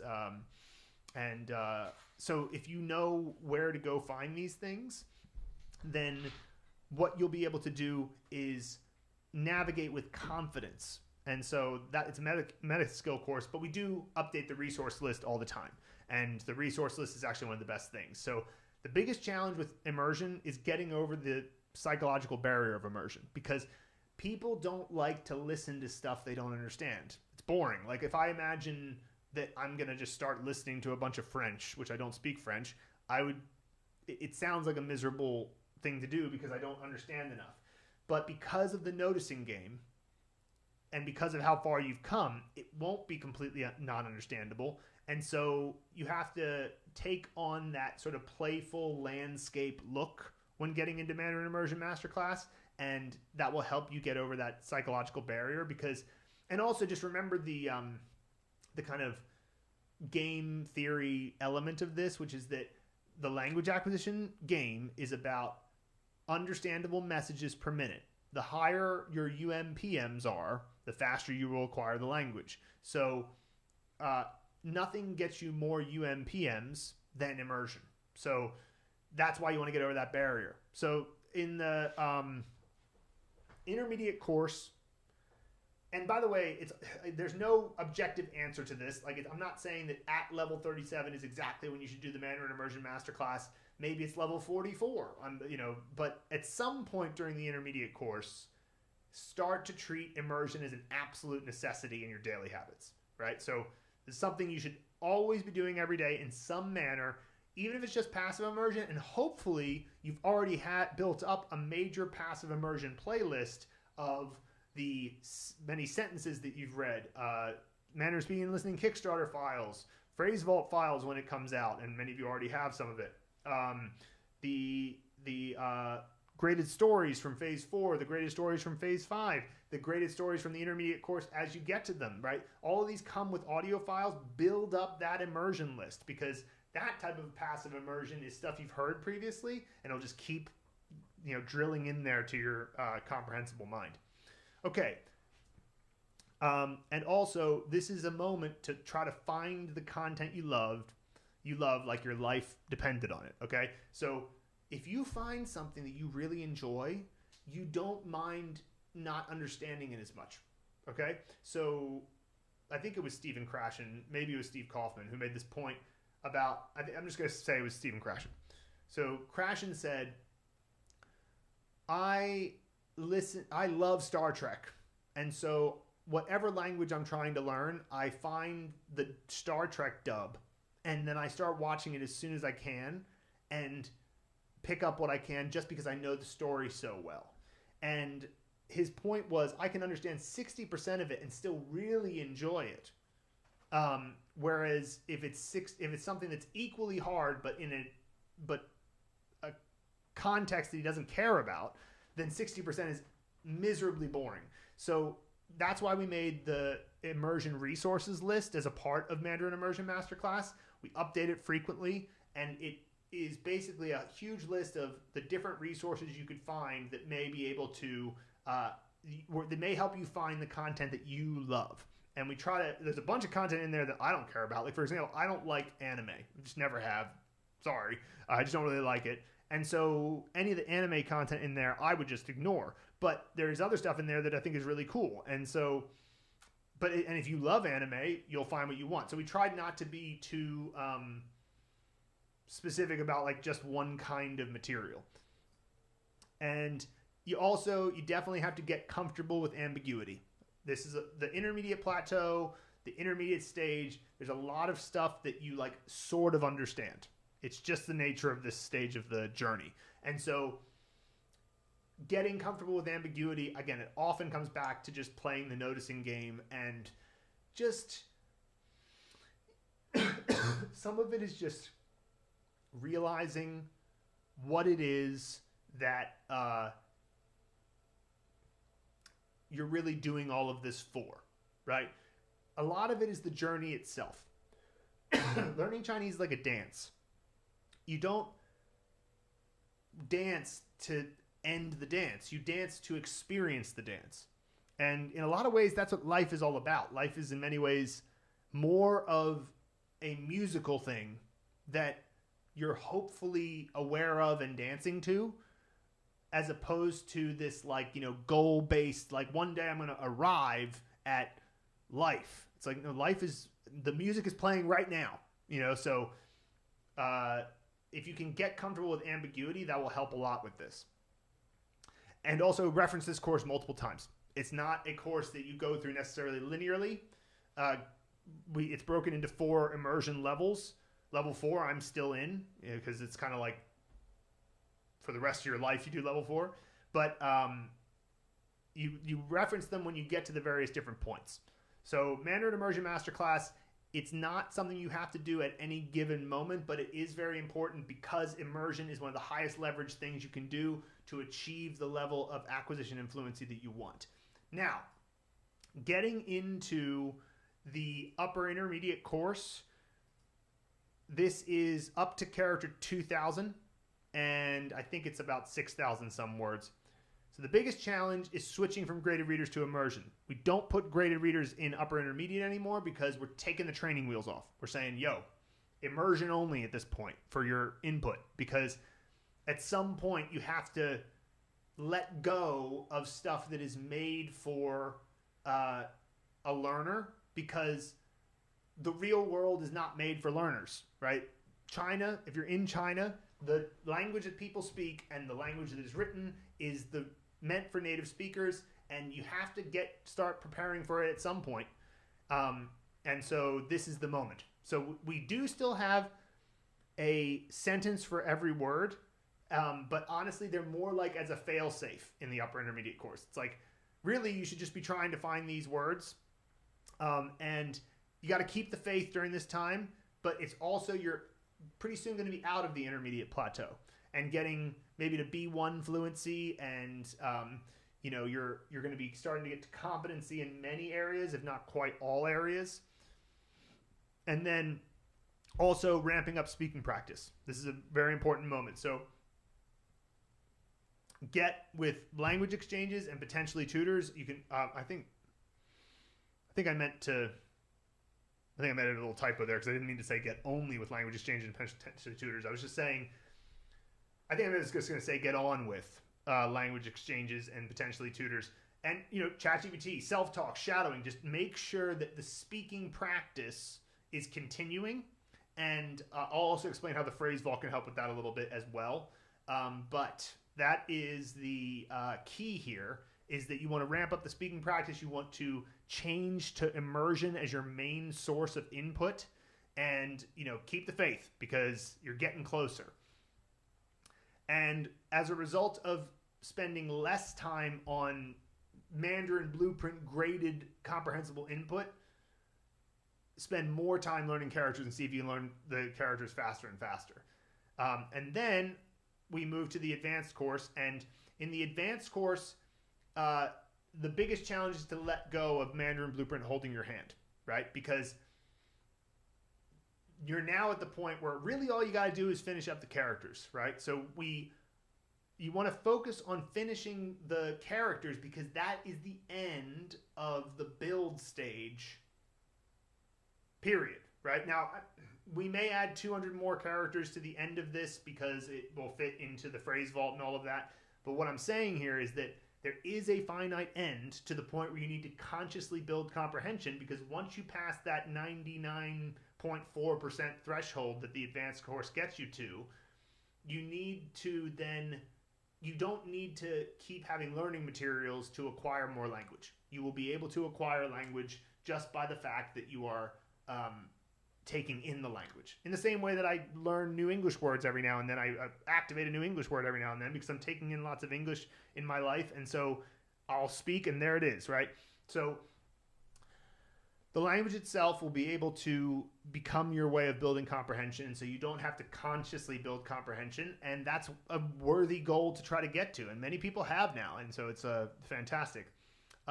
You want to increase your daily immersion as a replacement for the sentences, because in level 70, we stop with the sentences because it's just, I wanted to be completionist about it and have every single word have its own sentence, but I just thought, no, this is the wrong thing to do here, because sentences, you're too good for this at that point. You're too good to just learn through sentences. You need to learn by getting in deep with the language, right? And so that said, though, you would be ready at this point to use generative AI to help you to continue to master, well, not characters. I broke master characters. It could help you, but you'll be so good at that in your own.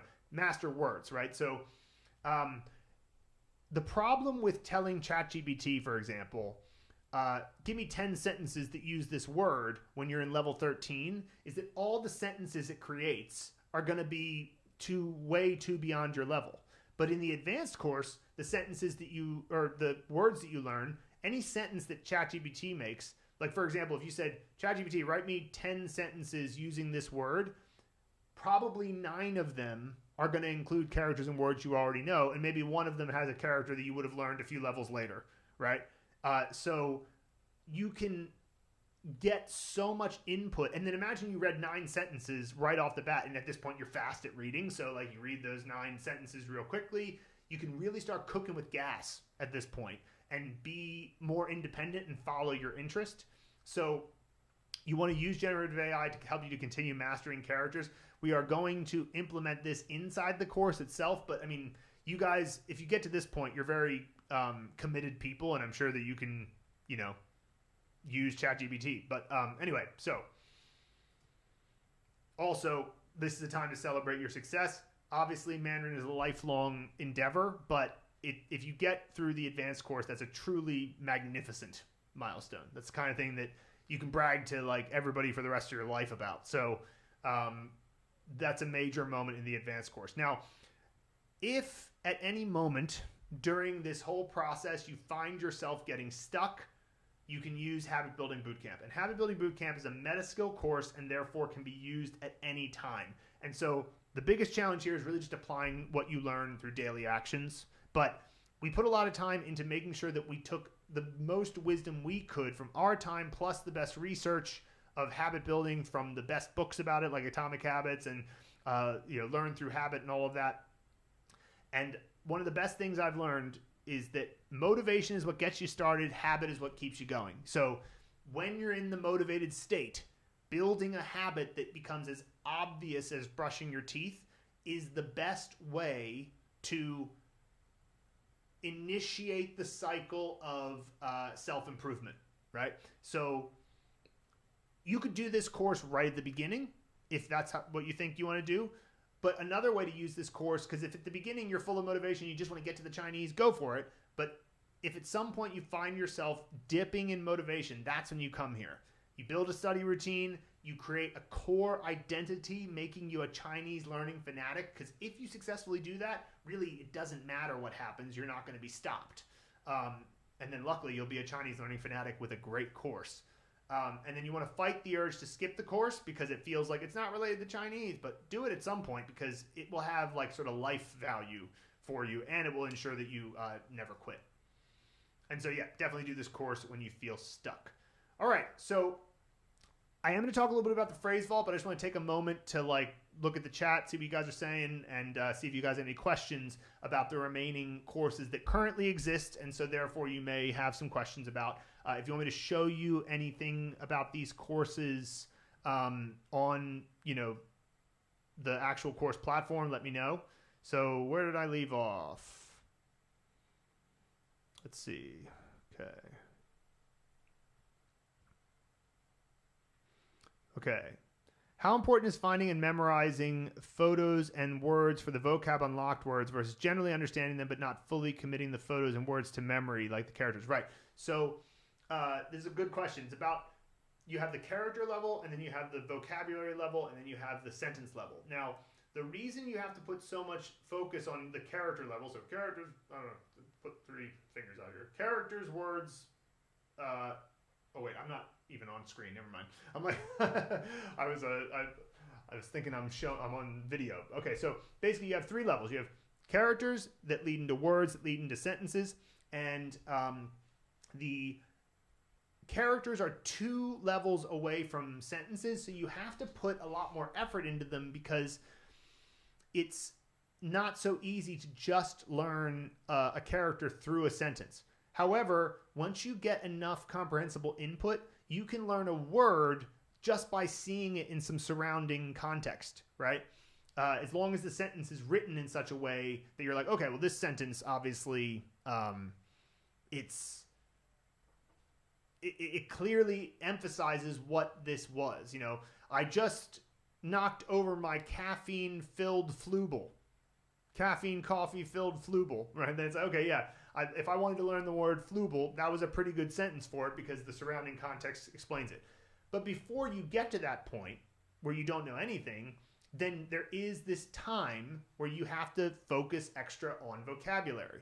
And so, you know, I think it's pretty important in phase 2 and phase 3. I think it's getting less important in phase 4 and phase 5, but still maybe, you know, somewhat important. And then in the intermediate course, we stopped doing it, right? So in the intermediate course, we stopped giving you the requirement to make a living link for every vocab word because you can just learn them in sentences as I demonstrated previously. So that's kind of the framework to think about it. And yeah, I would go with that.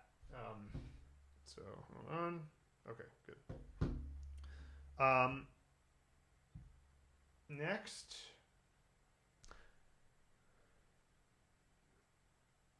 Had some answers to what James was asking about. What Mandarin Blueprint level do I need to master to pass the HSK 1 test or the HSK 3? I think they changed the HSKs partway through us building the Mandarin Blueprint.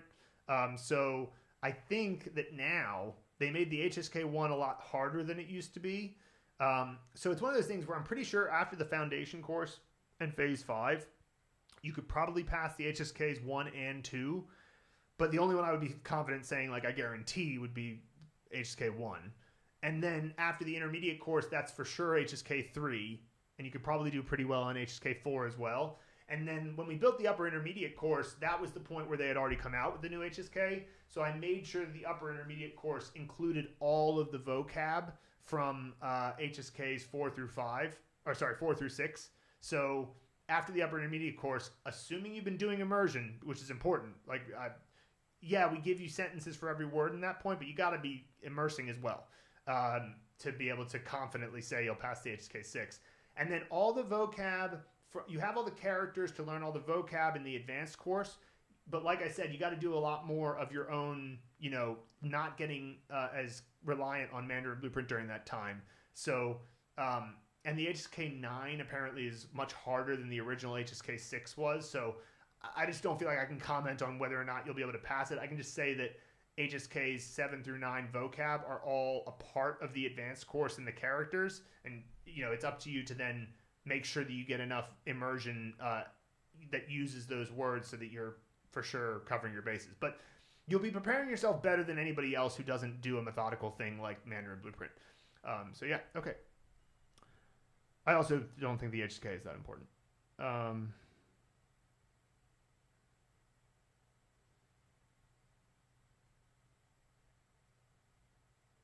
I think it says the intermediate course guarantees HSK level passes once you complete it. Yeah, it's HSK level 3. Yep.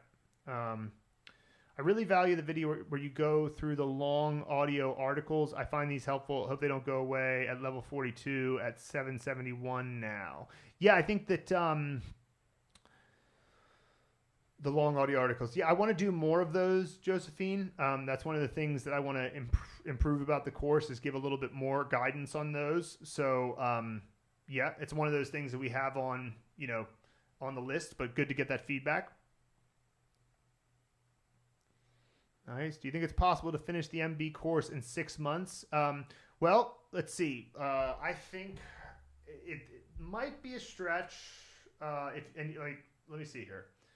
I have to, so we estimate that it takes somewhere between 800 and 1,500 hours to do all the things that we recommend, which mostly is our course, but then there's also a couple hundred hours of speaking practice that you would need to do.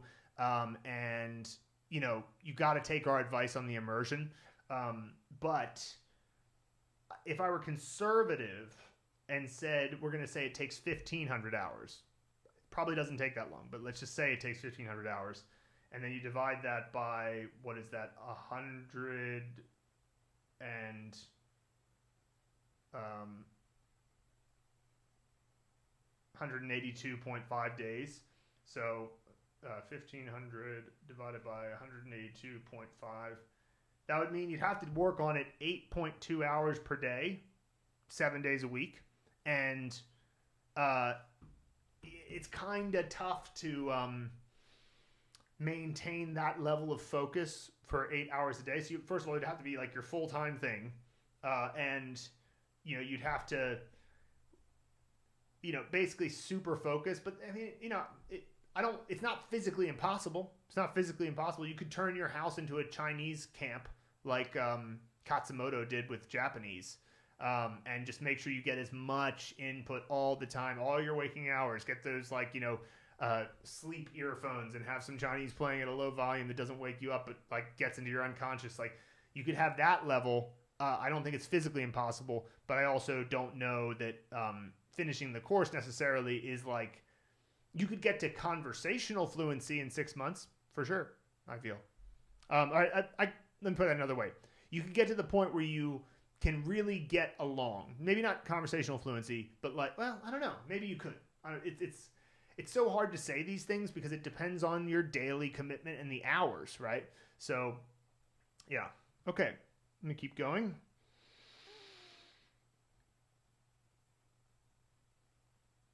Got the advice about the flashcards piling up, so good stuff there. I have to start choosing never show again for sentences and traverse flashcards to reduce my traverse flashcards quantity daily. Excellent. Good. Do it with impunity. Phil, that's some good Alan Watts stuff here. Thanks. I remember your email about mindfulness related things is what got me ticking back then. Nice. Glad to hear it.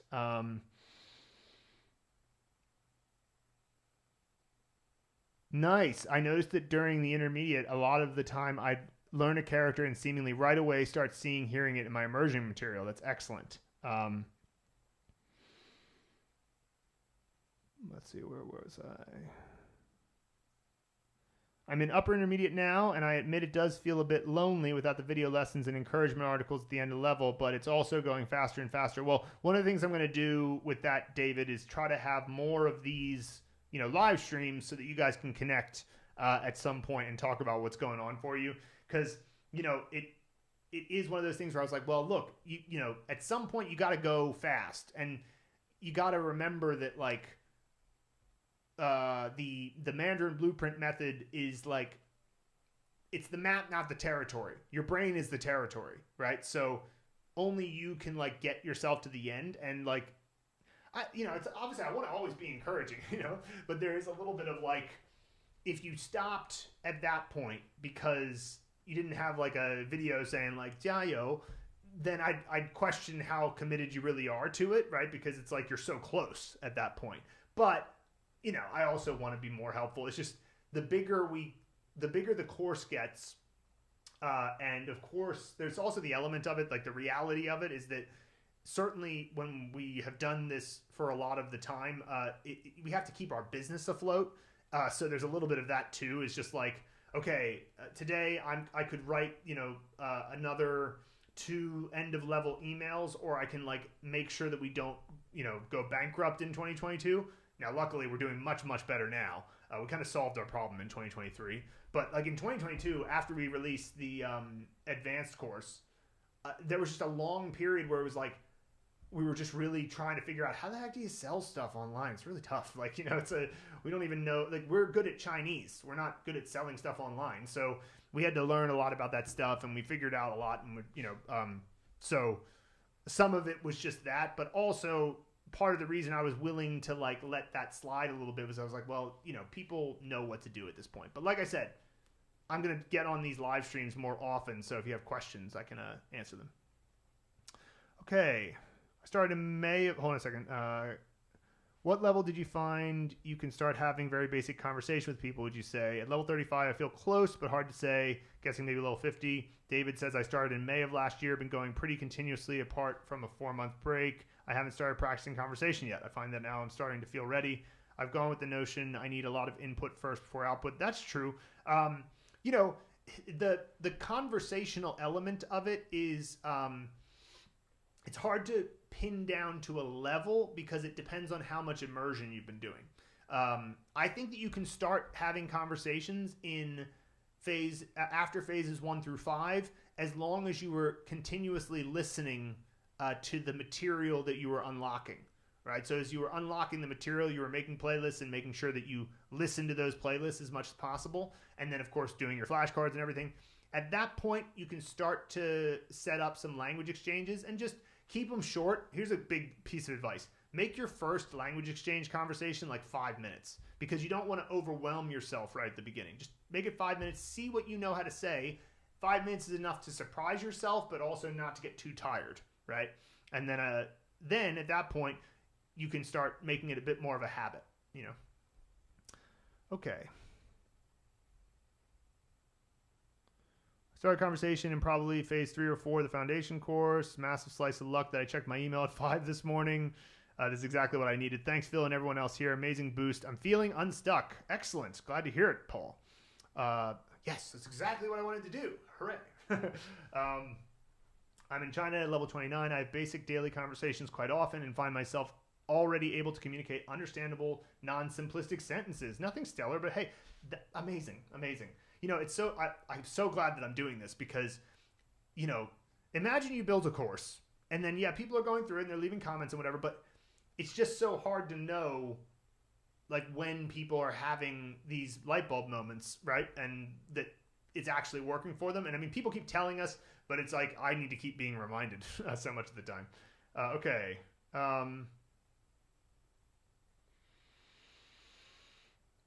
Okay, let's see here. Keep in touch. I'd love to be able to converse. Great. Make friends, guys. Be study buddies. At what level will I be able to create sentences from the characters and words I've memorized that are grammatically correct? The sentence structure is totally backwards to English, very natural. It's, again, if you don't have the sentence structure down, if you don't produce the sentence structure correctly, it just means you need more input. That's all. Like, so when I was writing my thesis, first of all, I didn't write everything perfectly. My thesis advisor, Yo Lao Shi, he would occasionally, be like, what did you mean by this? And I would have to rewrite it. And he'd be like, oh, it's better to write it this way.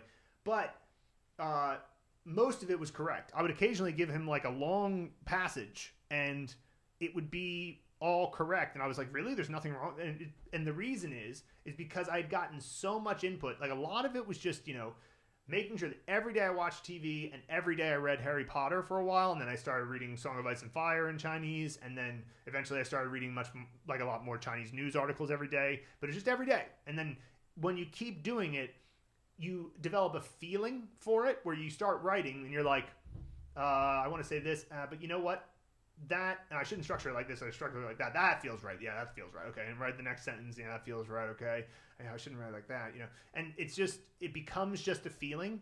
And that's why we are so against overly focusing on grammar points, because it gives you the illusion that you've gotten enough input. But the only way to get the grammar point to be there for you when you go to write or speak is to get a lot of input. So I know it's an annoying answer in a certain sense because it's like, it's the same thing I've been saying all live stream, but it is just true. The key to language acquisition is just more input.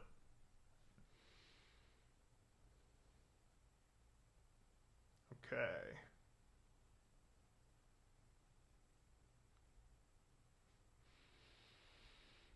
think my brain just needs interesting material. I tried reading the Chinese graded reading series, but I just got bored with the stories. Sure. I just didn't care about the themes of some of the stories. Yeah, that's why we tried to have so many of them, so that it would be like, okay, you don't like this story, we'll try the next one. And I certainly don't think that you have to be completionist about this stuff, at least in the terms of the stuff that we wrote. And then, of course, there's other graded readers out there. There's all these YouTube comprehensible input channels now as well. So that stuff is great. And so, yeah, you got to get the compelling stuff going too. I love these live streams, but any reason they don't pop up on the MB YouTube channel video list? They don't? Well, thank you for bringing it up, because I didn't realize that. Let's see here.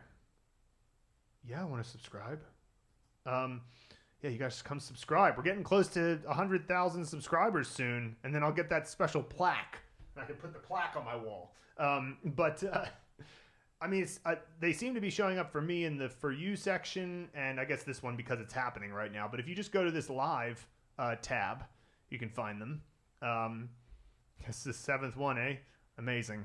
I came up with this idea, like, I'm not the first person to think of live streaming, but I thought maybe we should try to live stream as a thing to connect with our customers and also, you know, market our products a little bit and just show people what it's all about. But it's been great. It's been great fun. Okay, let's get back to the chat. So let's see here.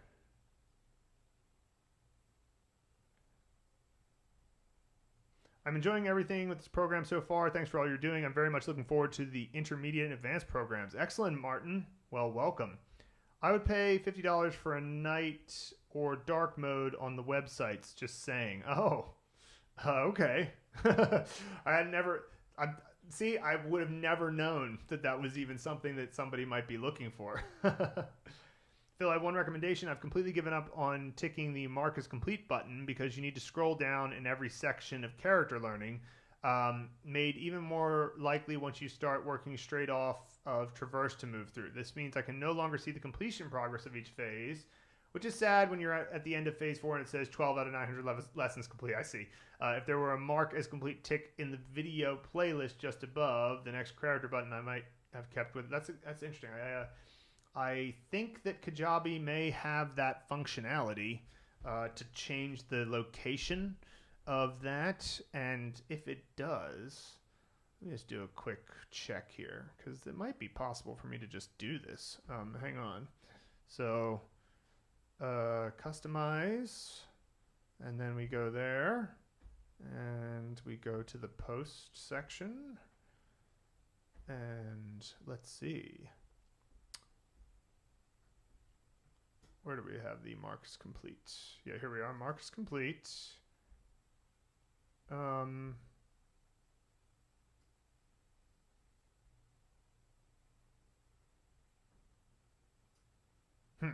thought that I was going to be able to move it, but maybe not.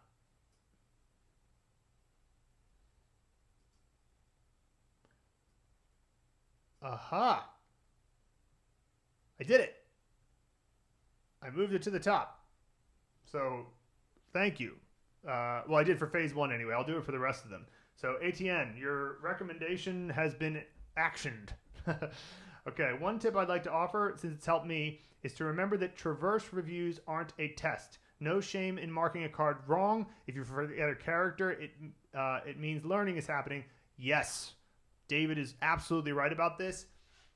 There's something about like the testing that they do in schools that makes you like think that you have to get everything right, and it's like, no, you don't. Who cares? The only thing that matters is that you're telling the Traverse algorithm what your brain actually remembered or actually didn't remember. And then it's just saying, okay, like nobody is judging you. Like literally, like there's nobody who cares whether you got something right or wrong. It's just a brain organization tool. It's just saying, all right, this thing, for whatever reason, didn't stick to my long-term memory. And so, mark it wrong. Or it didn't stick to my long-term memory and it's a sentence and I don't care about it, never show again. But my point is that that is a thing that people have brought up sometimes, and like that makes me think I should do a better job of explaining to people that it's just a memory organization tool, and being honest with it is only helping you. And nobody's going to give you an A for getting everything, for marking everything right. Like, it's just not, it's not there. So, yeah.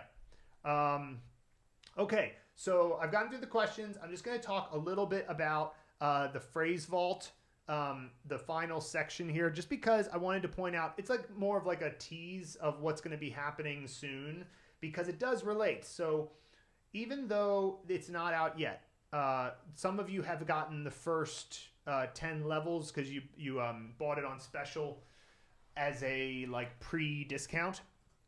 But the phrase vault, we built this so that we could have a top-down meets bottom-up course. The blueprint is very top, it's very bottom-up. It's like we're going to teach you character components, characters, words, sentences, paragraphs, stories, all that.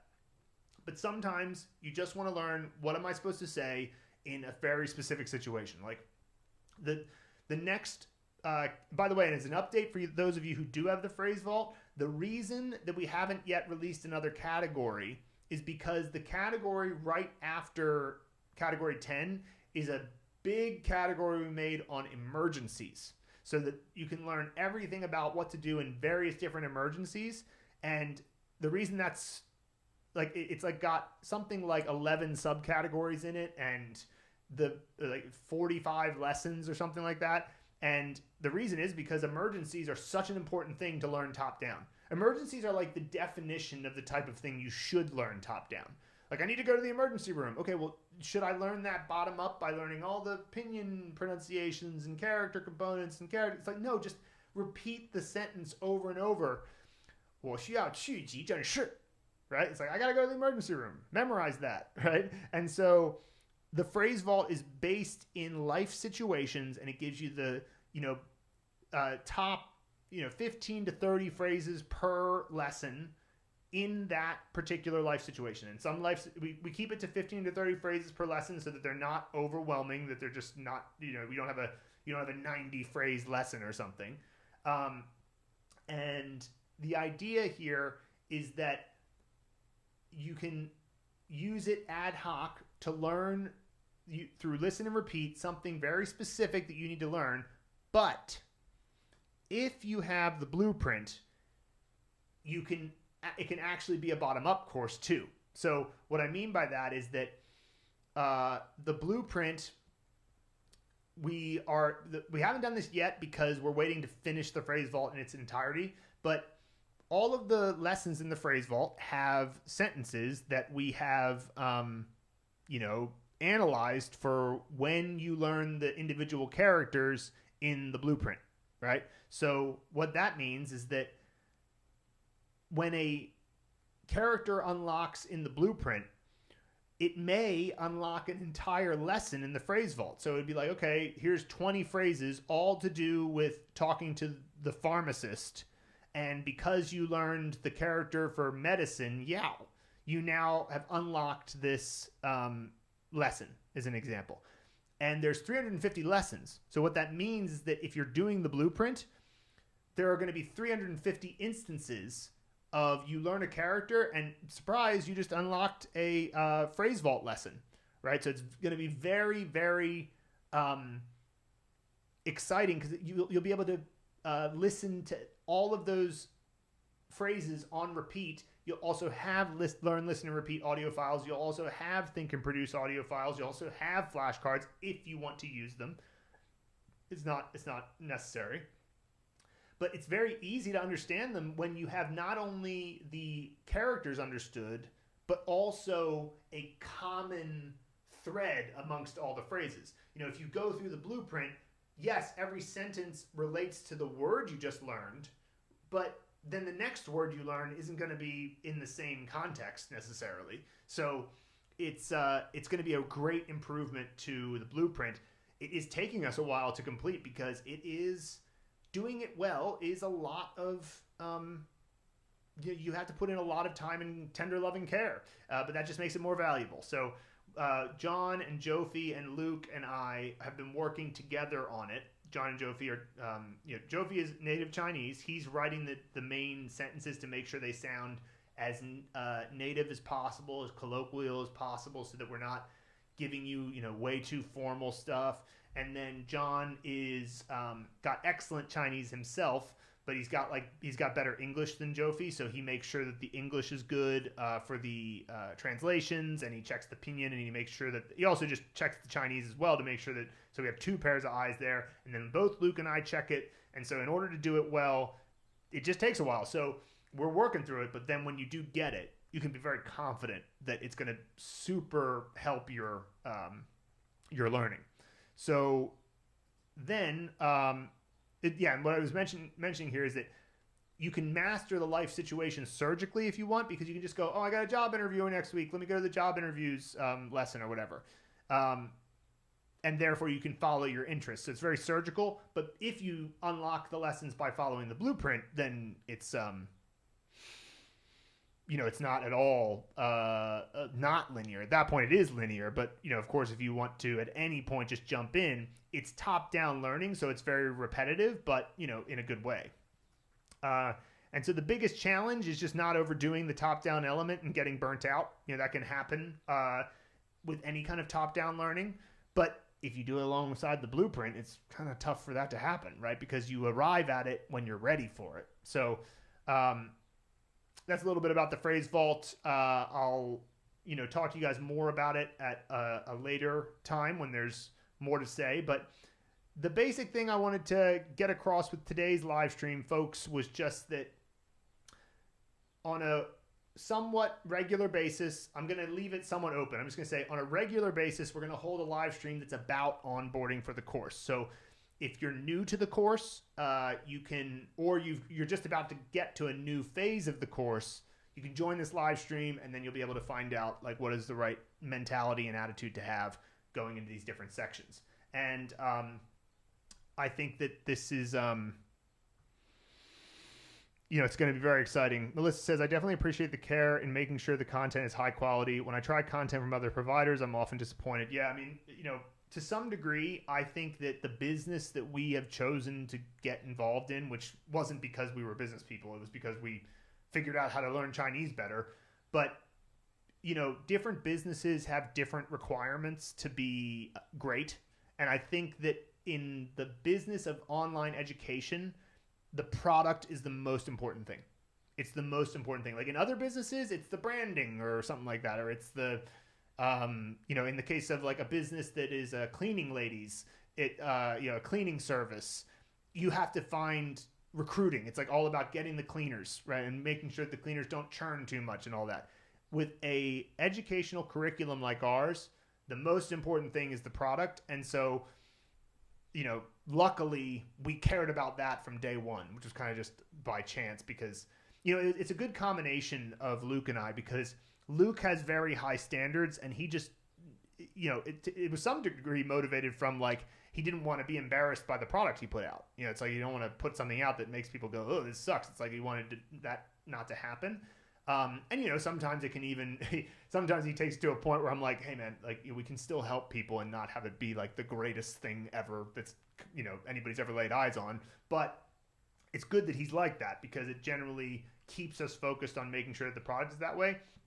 And then in my case, I'm such a nerd. I'm such a geek. I love this stuff. I get into it so, like when I start thinking about, and then they could do this, and then they could do that. And like, I get very excited thinking about, like, what if I had this? I would be so excited about that. And then, like, we ask you guys what you want, and it's like, it's actually a really fun process. So I appreciate you, Melissa, for enjoying it. And, like, listen, guys, I just have one minor request. Since most of you guys are already our Mandarin Blueprint users, I'm not trying to sell you on anything.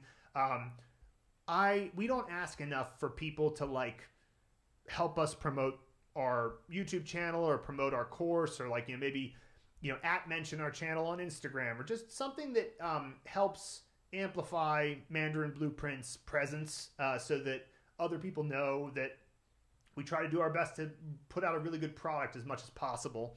And so if you guys wouldn't mind, sharing these live streams, you could share our YouTube channel. Of course, you can also just leave a review of the course.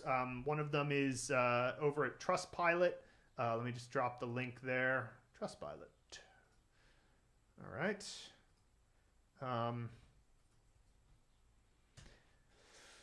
And if any of you guys are also not already a member of Mandarin Blueprint and you found this presentation today interesting, head over to mandarinbp.com/challenge LS for live stream. I'm leaving that in the chat here as well, and it's also in the description. And that will allow you to sign up for the Mandarin Blueprint Challenge. It's the best way to figure out whether or not this is for you and to get involved. So thanks so much, everyone. David says, this has been great, and I recommend Mandarin Blueprint to friends whenever I get the chance. They're always impressed by how much I know already, which itself is a great advertising. That's fantastic.